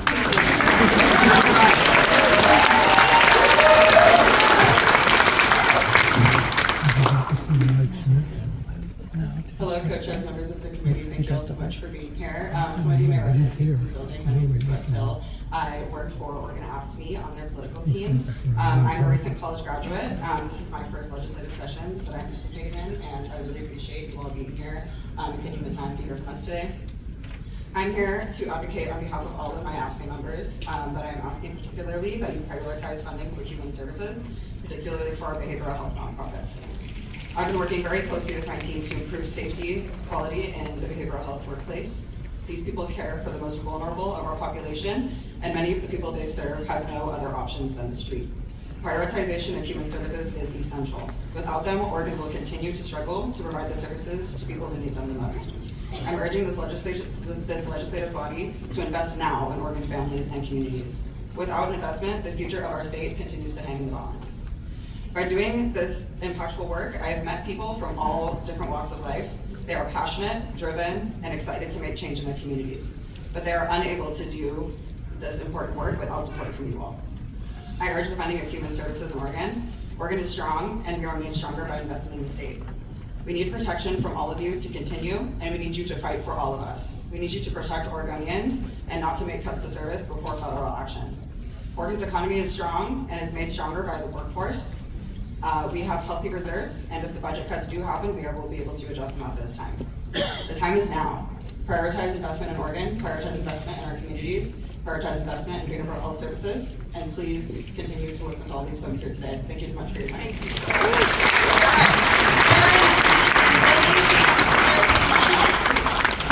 Cheyenne, Richard, and Giovanni, you should go to the stairs. And Kevin Larson, if you're here, go to the stairs. And then next on back, Kim McCarty, James Simons, and Justice Rajiv, come down to the front. Okay, you're making this work. Go. Hi, my name is Lily Marizon. I live in Portland, Oregon, and I'm a student at the University of Portland and an intern at Unite Oregon, where I work on environmental justice. As a student, I have witnessed how extreme weather disrupts daily life, from students struggling to get necessary resources during heat waves, to community members being left without safe shelter during winter storms. This is why I support HB 3170 and the continued funding of resilience hubs and networks, because extreme weather events like record-breaking heat waves and hazardous wildfire smoke are no longer occasional disasters. They are ongoing threats to the well-being of Oregonians. So far, Resilience Hubs and Networks has invested $10 million in locally driven, community-led efforts to prepare us for disaster. Over 700 applications were submitted for Resilience Hub funding in the last grant cycle, with only 69 being funded. The high number of applications received at Oregon Resilience and Emergency Management Office demonstrates the clear need and demand for continued funding for Resilience Hubs and Networks. These investments will save lives, help first responders, speed recovery, and benefit the communities that are hit first and worst by extreme weather, wildfires, and other natural disasters. During these difficult times, every penny counts. Lawmakers must prioritize protecting opportunities for the most Oregonians you possibly can. I urge you to support HB 3170 to protect our communities. Thank you.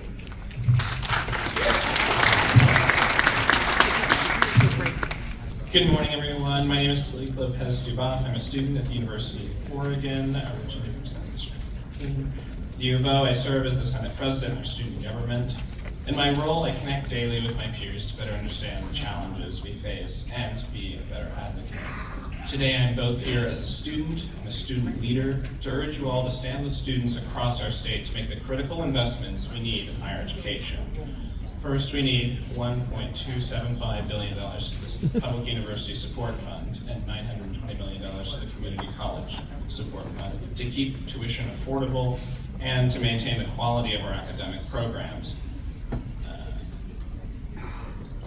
Oregon's 7 public universities to cover faculty and staff salaries, student services, and campus resources. Decades of underfunding has shifted the financial burden to students and families. 30 years ago, the state covered more than 60% of the university's operating costs, and today it covers less than 30. As a result, Oregon's public universities are now among the lowest funded in the nation on a per-student basis, while having some of the highest tuition rates in the West. Investing $1.275 billion in the Public University Support Fund will help strengthen student services, reduce costs for students, and stabilize our universities, ensuring that Oregon remains competitive in workforce development and economic growth. Students around the country are being attacked every day, and investing in higher education is not just about supporting students, it's about supporting Oregon's future. The students sitting in college classrooms today will become the teachers, engineers, healthcare professionals, and business leaders of tomorrow. By making college more accessible and affordable, we are ensuring that our state is well educated, has a highly skilled workforce, and drives innovation in business. I understand that college students might not make up a large part of Oregon's population, but it certainly makes up a large part of its future. So I urge you today to stand with students and help them, give them the tools they need to succeed. Thank you.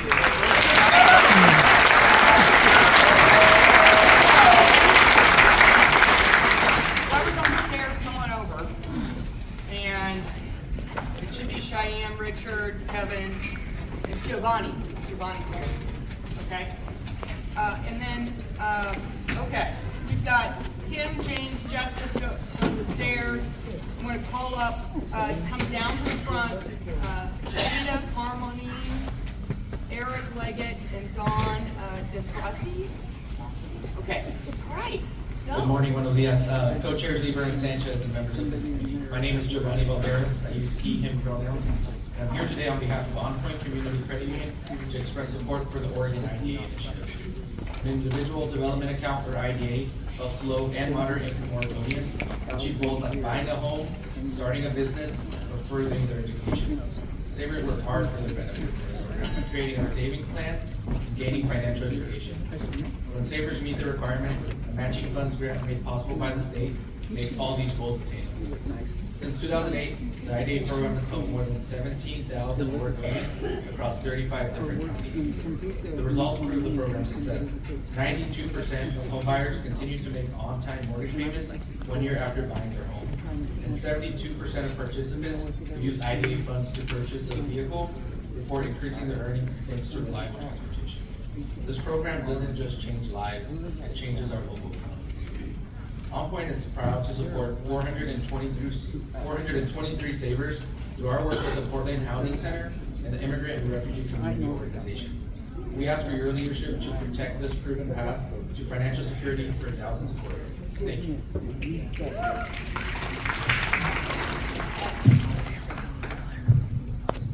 Good morning. I'm Kevin Larson, president of Local 1062, greatest firefighters in the area. And we need you to be our heroes today. I'm speaking to ask for the support of capital ask $10 million to rebuild Station 74 in the community of Gresham. This is in the Rockford area on the corner of 192 and Holden. The community of Gresham just passed its safety levy trying to increase our underwater operating budget, and we are grateful. But another huge concern is our facilities. This station was built in 1966 and will not withstand an earthquake and is not safe for our firefighters. Asbestos, failing brick structure, firefighters sleeping in closets, and not meeting the needs of today's diverse workforce has an adverse effect on firefighters, along with the inability to hold enough staff for current call volume, let alone the growing area it serves. To this point, even last night, we had to close the downstairs because the radon levels were 2.5 times the exposures.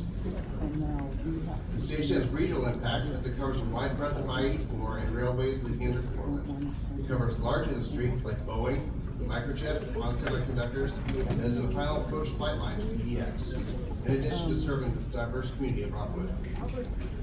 The city of Gresham has placed a match plus for this ask to have skin in the game, and the project is shovel ready. The new fire station 74 will be a 50-year station that will meet the safety requirements for the firefighters and the capacity issues for the community.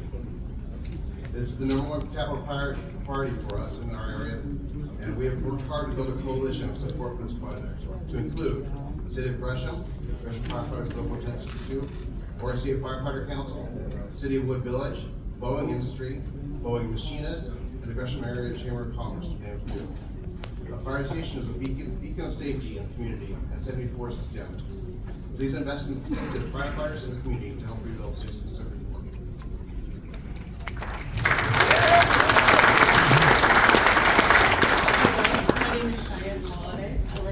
I work as the advocacy manager at Verde. I also grew up on a small horse farm here in Oregon and actually live down the road here in Gresham. I'm testifying to urge you to prioritize and invest in Oregon's climate program because our communities cannot afford to fall behind. The challenges we face are not distant threats. They are already harming Oregonians through extreme weather, rising energy costs, and polluted air and water. But not everyone carries the same burden. People with disabilities, rural families, communities of color, and working class Oregonians are being hit the hardest. If we don't center these communities our solutions, they will continue to bear the greatest harm. Over the past decade, Oregon has made significant strides in tackling the climate crisis. This is thanks to all of your leadership. These programs are working, but they need continued support or we risk losing your hard-won progress and widening these disparities. First, ensuring Oregons can heat and cool their homes affordably with Senate Bill 5518, which supports the rental heat pump and community heat pump deployment programs. At Verde, we utilize these funds to install ductless heat pumps for low-income families, and right now, during the coldest time of the year, we have over 70 people on our wait list with staff ready to go, but we need the program to have funding to move forward.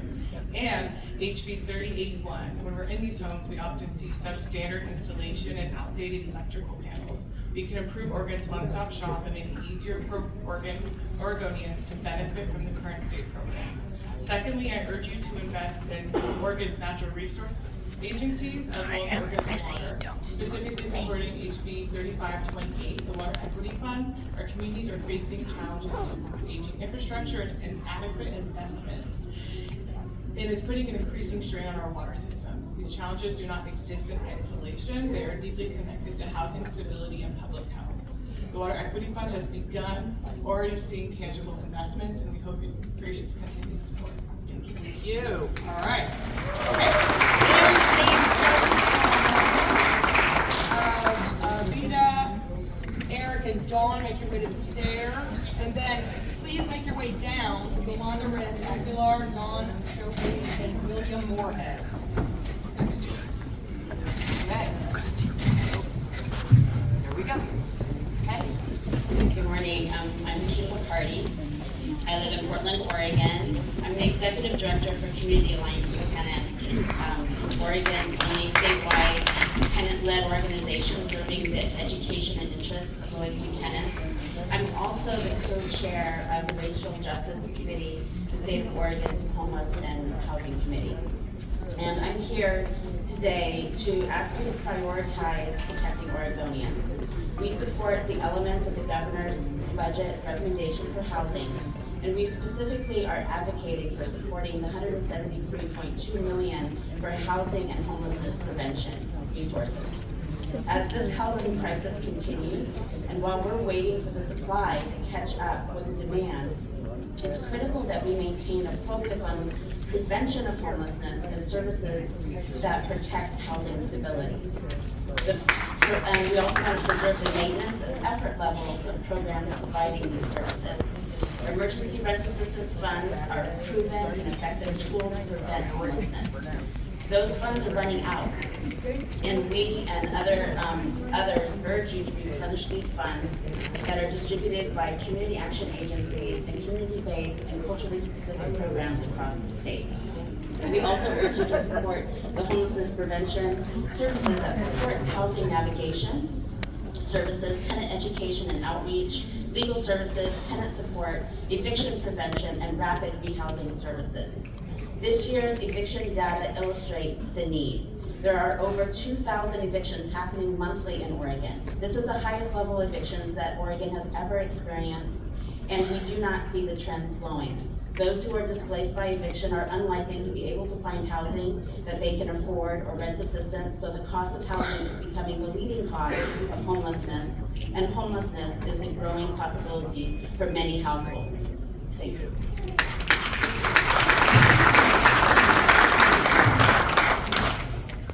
Co-chairs, Weaver and Sanchez, and committee, thank you for starting your tour of Oregon here at beautiful Mount Hood Community College.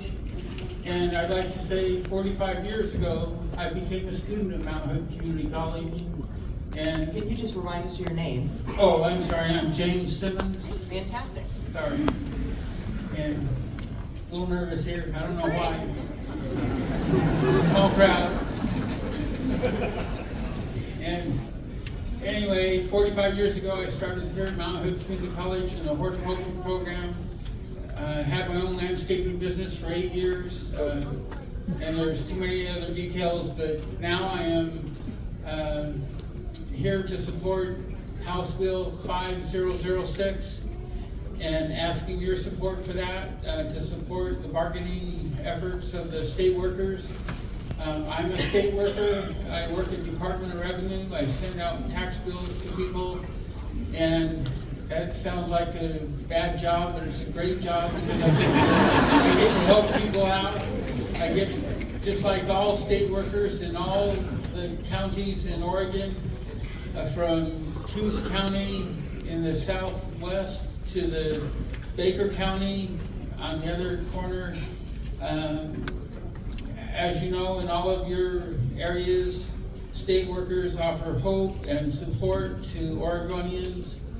And yesterday, I was talking with a taxpayer that I've been working with. She thanked me for helping her.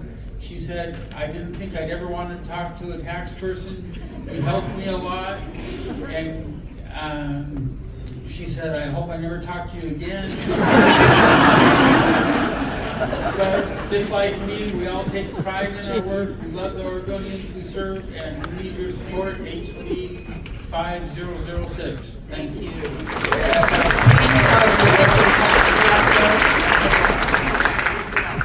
This is Justice Raji. I'm the director of the Reimagine Oregon Project, and I'm here today speaking on behalf of my colleagues at the Urban League of Portland.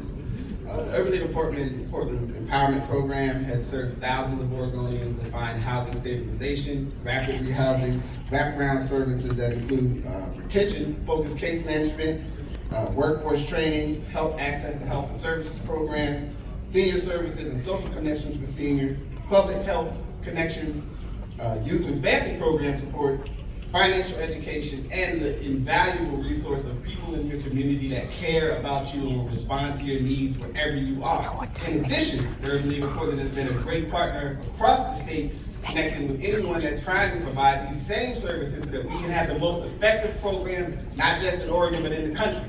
Understand that the Urban League of Portland serves over 26 House districts, 16 Senate districts, and pretty much will show up anywhere we can help out and provide access to resources and services in connection to how to do the best practices to make the most use of public dollars to serve the mission that we all said we're here to serve.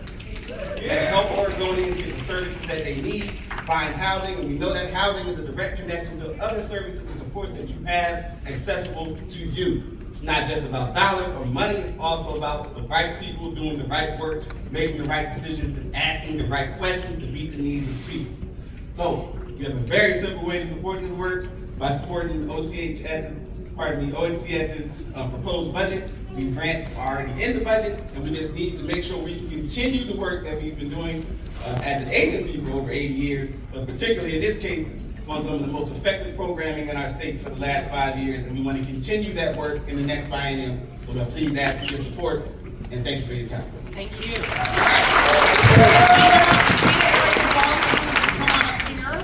And then Yolanda, John, Shoki, and William, make your way to the stairs. And then come on down, Maya, Vaughn, Glendurm, Jacqueline Sanchez Flores, and Nina Berlin, and then Jeff Reardon. Can you make your way down here, please?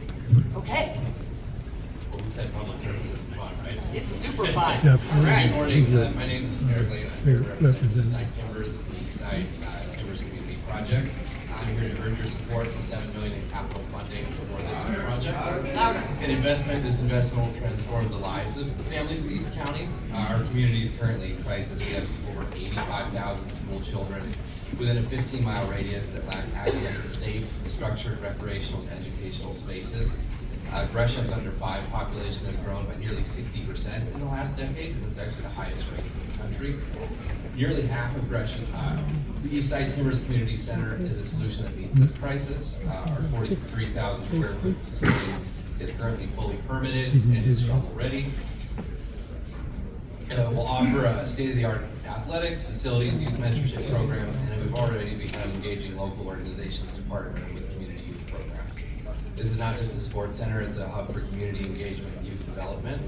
We're not asking you to fund this alone. We've already secured $6 million through donations and financing. This investment would simply close the gap, ensuring that thousands of children and families have access to the resources they desperately need.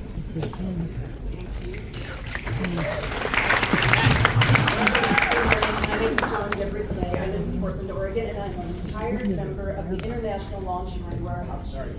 I'm here to advocate for funding Terminal 6 for Marine Terminal. First, thank you for funding the $5 million operating expenses at Terminal 6. I sincerely My appreciate shoes is it. slipping. Do you need some help? There's a gentleman over here that can help. Can she help? I don't know how. Sir, can you help him get his wife up? She's been sitting too long. Ready? I told you we can do this. Thank you. 2 honks. She needs to get to her walker here. Thank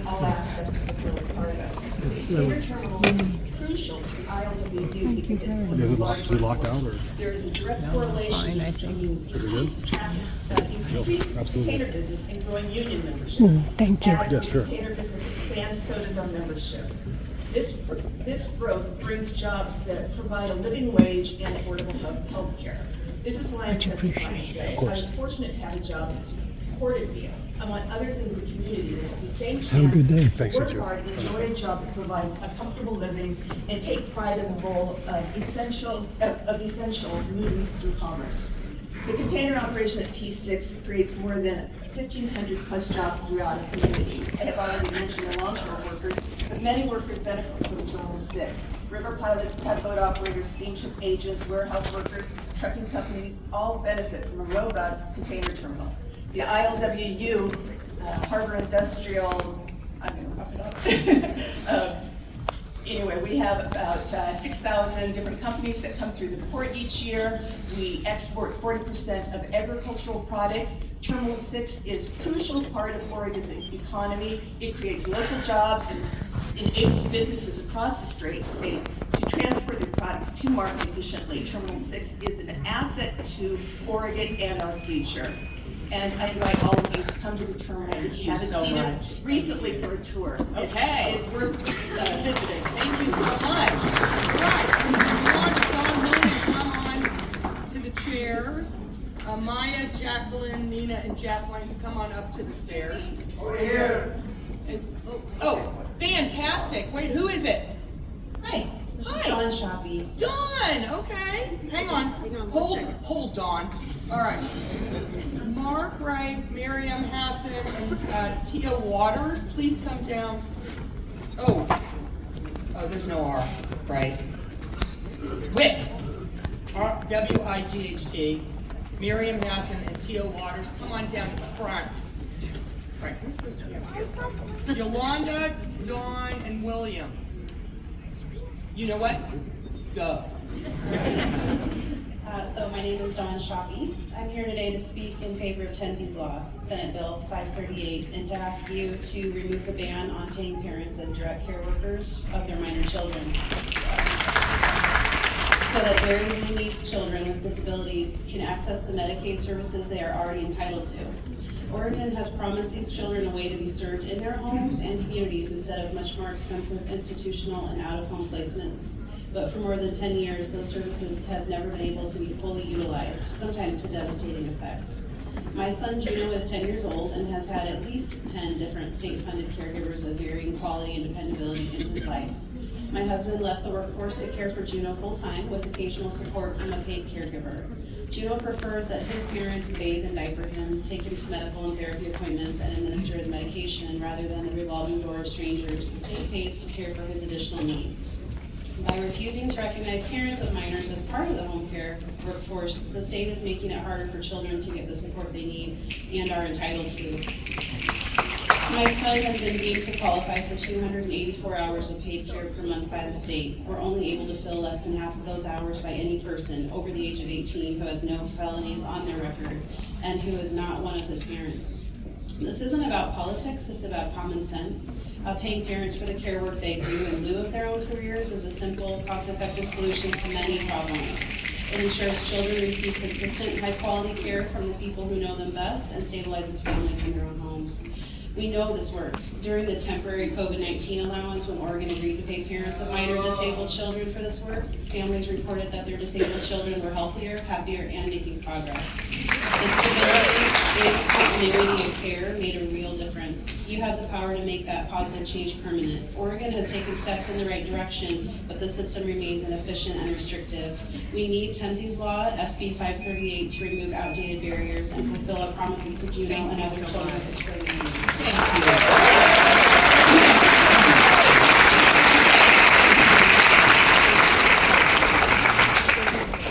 My name is Jennifer Harnett, and I serve with Longevity Incorporated, a frontline organization supporting 27 community programs across Oregon. These include school-based, faith-based, conflict resolution-focused, and grassroots organizations deeply embedded in communities now devastated by rising violence and budget cuts. Together, we support more than 19,000 households annually, delivering direct services in the neighborhoods most affected by trauma, generational poverty, and systemic disinvestment.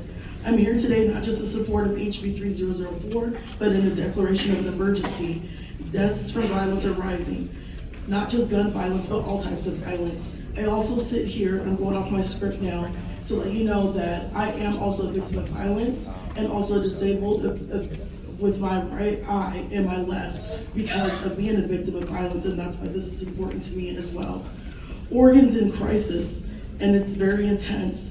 HB 3004 isn't just a bill, it's an emergency pathway to strengthen and scale what's already working.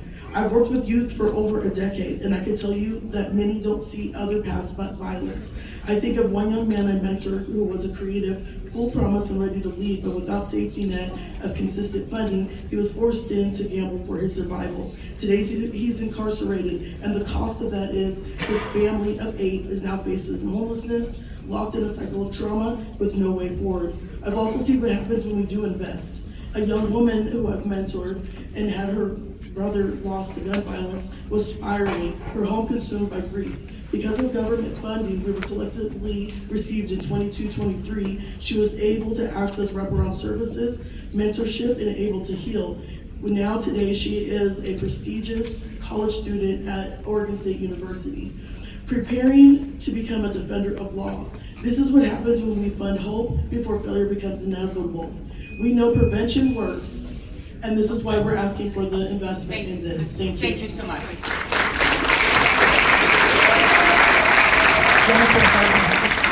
All right, so everybody should wait till they're getting called. We are getting up to time. We're going to go a little bit over.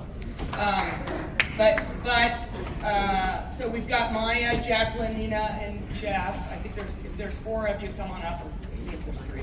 That's it. Perfect. Okay, I've called Mark, Miriam, Tio should be on the stairs. And we're going to call one more group.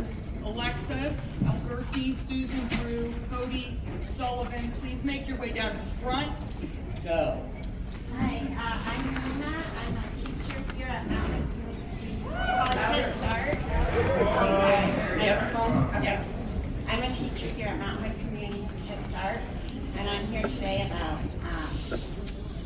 SB 5515. It's the Farm to School and Early Childhood Education Program. It purchases local food and provides hands-on farm and garden education, as well as equipment for local food producers. It creates strong local food systems and improves student health. And the real reason I'm so committed to it is because it helps get nutrients into young bodies, which is what we need for a good, strong community for brain and body development. It also increases funding, or every dollar spent by the grantees is doubled in state economic activity, and every dollar invested by the state leads to a $2.20 in state GDP. We're asking for a small increase from 10.8 to 12 million in order to offset the raise the increases in cost of labor and supplies and food, and I think that's all I have to say. Thank you.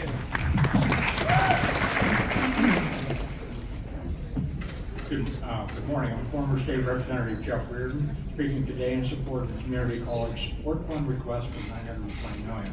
It's very nice to have so many old friends join me on my birthday. I believe community colleges play an essential part in making sure we have a strong system of education. We need to ensure community colleges remain open and affordable to all, regardless of their previous education or age. The average age of a community college student is 26, 52% over the age of 25, and close to 30% are working parents, just trying to get ahead. We need to have community colleges where people see the value and come for a good education that allows them to meet their personal goals. Some come for robust apprenticeship and workforce training programs, others need a certificate to advance at their job. Some students might want to earn a AA degree or transfer to a four-year university. The reasons vary, but students do see the value, as indicated by a 7.5% increase in enrollment last year. We need community colleges that have the bandwidth to partner with employers across the state in industries such as semiconductor manufacturing, healthcare, and small business development. These partnerships develop and maintain CTE programs that offer students pathways to family wage careers while helping their communities meet critical workforce needs, mostly local, not out-of-state talent. More importantly, I've attended 3 community colleges over the years, and I've always had a great experience. The teachers have always had a deep technical knowledge and years of experience in their industries, and they were caring people interested in their students' success. The courses were always challenging.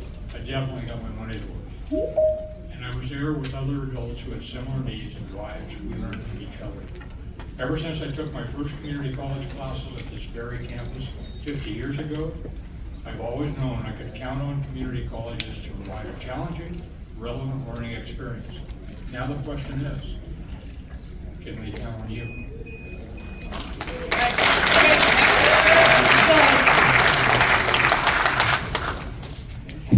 Good morning. Thank you for bringing the show on the road.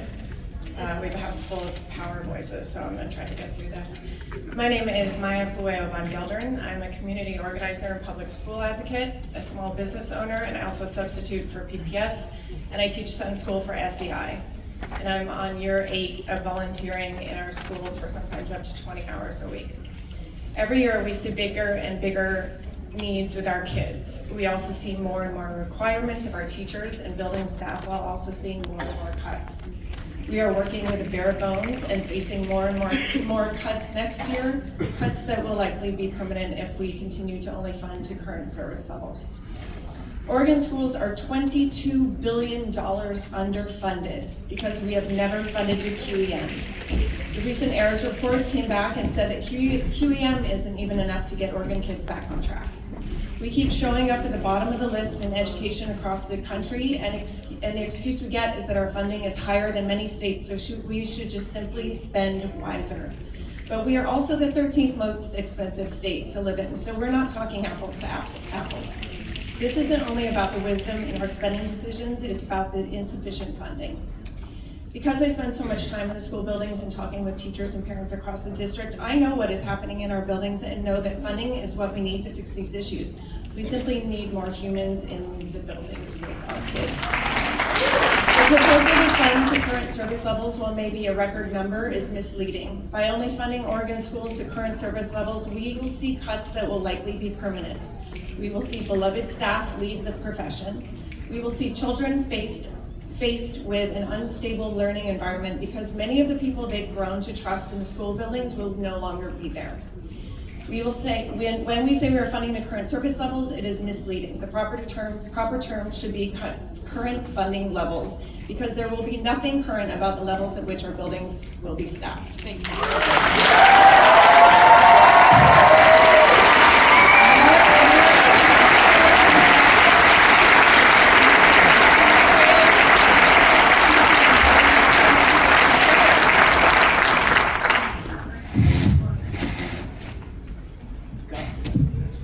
Hello, thank you for the opportunity to testify today. I'm speaking on behalf of Mariam Hassan. I'm the Vice President of the student body at the University of Oregon. As a student leader, my role is not just to represent my peers, but to amplify the voices of those who face barriers to their education every day. I stand here today not only as a student leader, but as someone who is deeply aware of the realities many students face. The persistent struggle with food insecurity, the rising cost of housing, and the financial burdens that limit our ability to focus on our academic journeys. These are not abstract issues. They are challenges that we face in our daily lives and impact our futures. The numbers are clear. Our public universities are underfunded by $30 million. Without additional funding, tuition will rise, and essential student services will be cut, leading students to shoulder even more financial strain, and we cannot allow for this to happen. I ask for you to support in providing $450 million for the Oregon Opportunity Grant, the state's largest need-based financial aid program. This investment will ensure that students, particularly those from low and moderate income backgrounds, can pursue their dreams without the weight of insurmountable debt holding them back. Oregon's current standing in per-student funding lags behind our neighbors, and we cannot afford to let the gap continue to grow. I also urge you to allocate $1.275 billion to the Public University Support Fund and $920 million to the Community College Support Fund. These investments are essential for keeping tuition manageable, maintaining academic quality, and strengthening Oregon's workforce. Finally, I ask for you to support of $22 million for the Basic Needs Package through House Bills 3182 and 3183. This funding will ensure that students are not forced to choose between housing and education, food and books. These numbers represent students who are dedicated to building a better future for themselves and for Oregon. Thank you.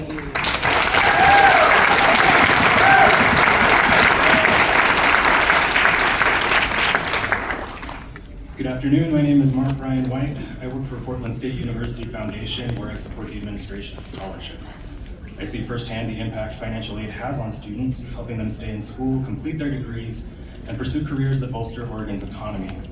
That's why I'm asking you to increase the Public University Support Fund by $275 million. Public universities, like Portland State University, serve a diverse student population, many of whom are first-generation college students, working adults, or individuals balancing school with family responsibilities, and in many cases, all three.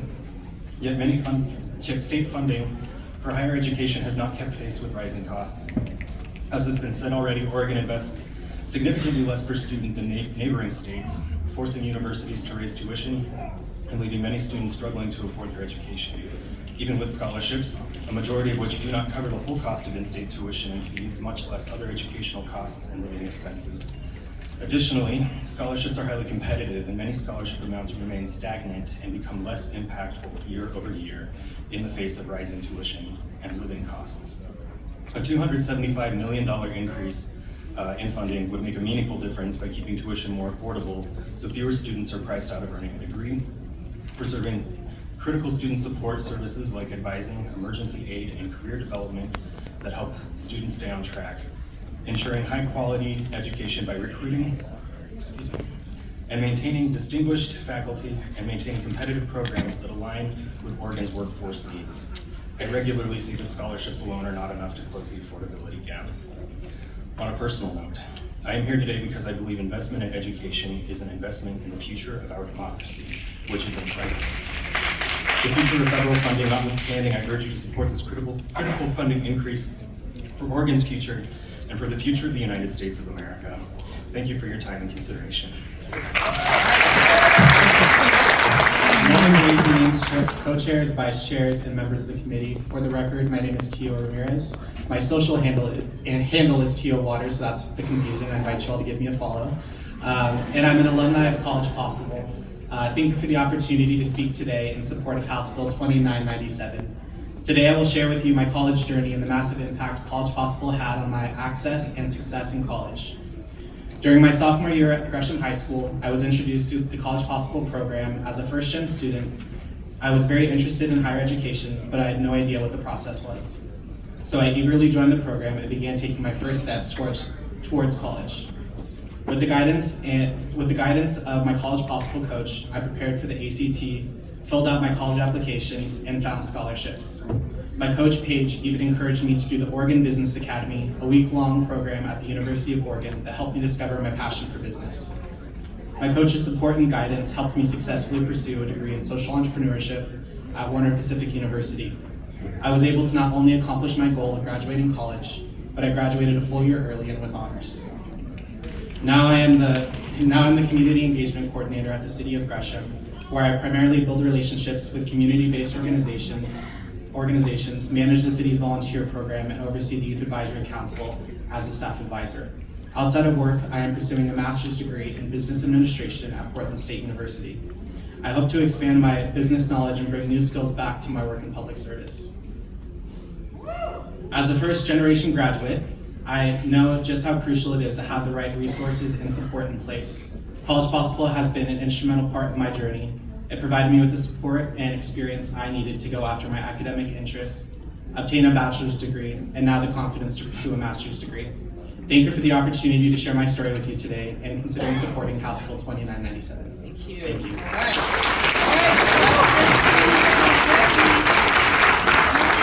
The last one.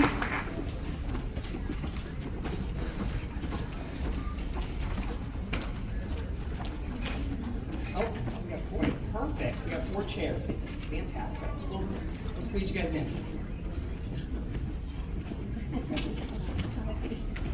You can face it. You don't have to face the crowd. All right. Who's ever got the microphone? Let's go.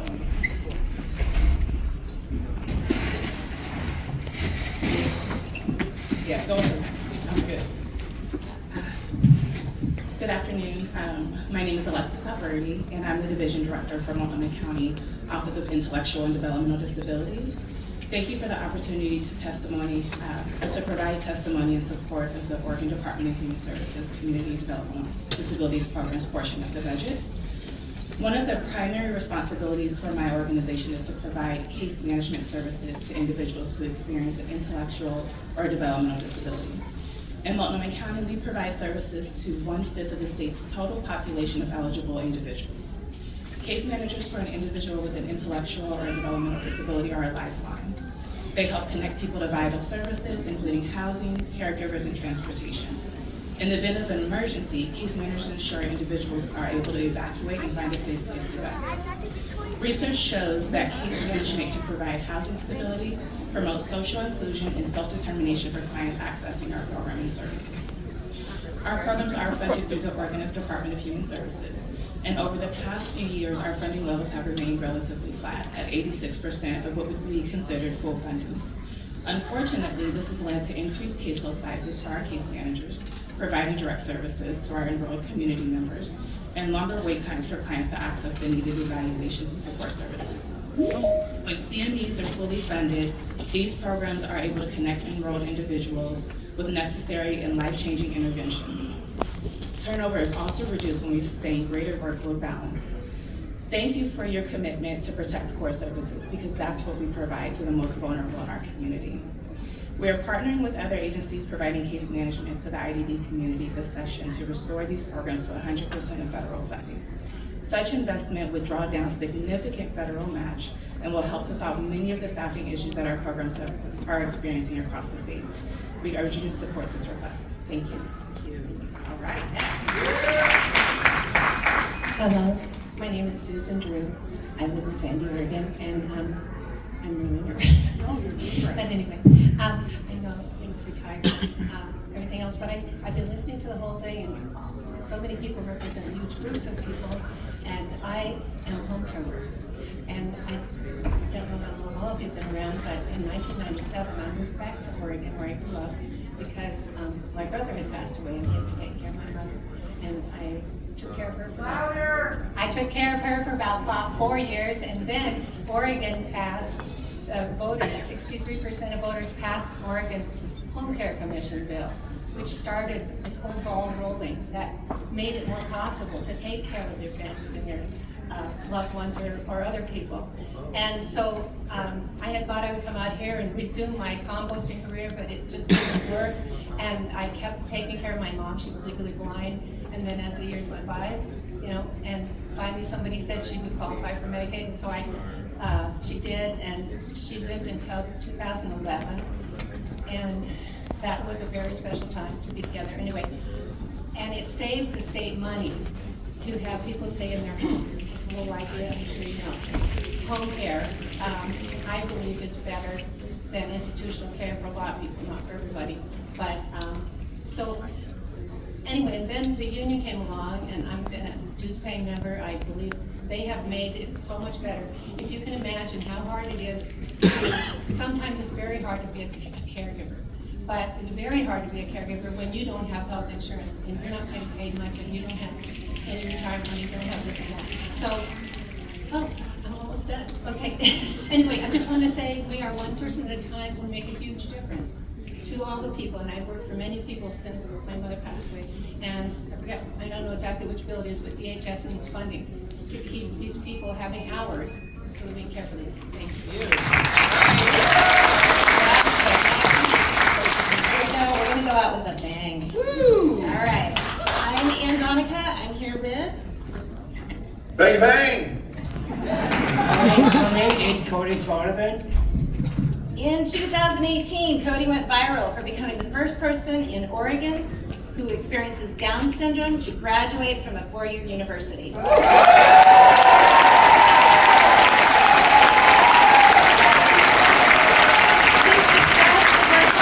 Partially due to Medicaid-funded individual education plan and supports. Cody's focus and passion has always been on advocating for marginalized populations. It is not uncommon for people to honk for his message as he is on a street corner waving a Ukrainian, BLM, gay pride, or another agenda's flag or sign. Since January, Cody has made daily phone calls to Senators Wyden, Merkley, and House Rep Dexter, telling them to support the elderly, the sick, gays, trans, veterans, children, poor, and people with disabilities. He talks of helping Ukraine, stopping wars, keeping the supports he and others get from Medicaid. Cody is wise, and he is able to be a voice for his community because Medicaid has provided funding for personal support workers who help him navigate barriers set before him. Cody, when he's sick, he has health care, and he also has dental care, all because of Medicaid. The theme is clear. Medicaid must be funded thoroughly for vulnerable populations. Now Cody's going to read you something that he wrote. Yeah, I believe diversity. I bring diversity. Support me equity. Support me through equity.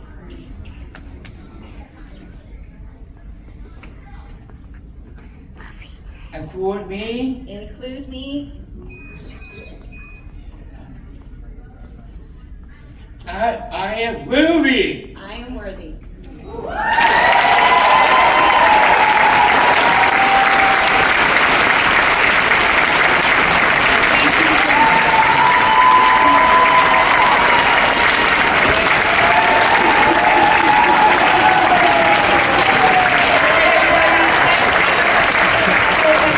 First of all, we 100% didn't plan it, but it worked out great, all right? I want to thank each and every one of you for being here. I want to thank each and every one of you for working so hard for Oregon. The passion that you have is incredible, and you make Oregon, Oregon. And we really appreciate you coming out We are so sorry we did not get to everybody. It's just the nature of how this works. You can submit online. You have 48 hours. I want to say a couple of things. So, with our framework, we have just under $1 billion to invest, 987 with the framework. And if everybody was listening carefully, and I was trying to, I mean, we have multiple billions of dollars that was just asked of us. Every single one of yours was a worthy ask, and I really appreciate it. There is going to be choices that are going to have to be made. We have federal uncertainty, that is a true statement. But in our framework, we did not preemptively cut. We wanted to make sure we had CSO. So we hear you, we see you, we thank you, and onward. Tax the rich!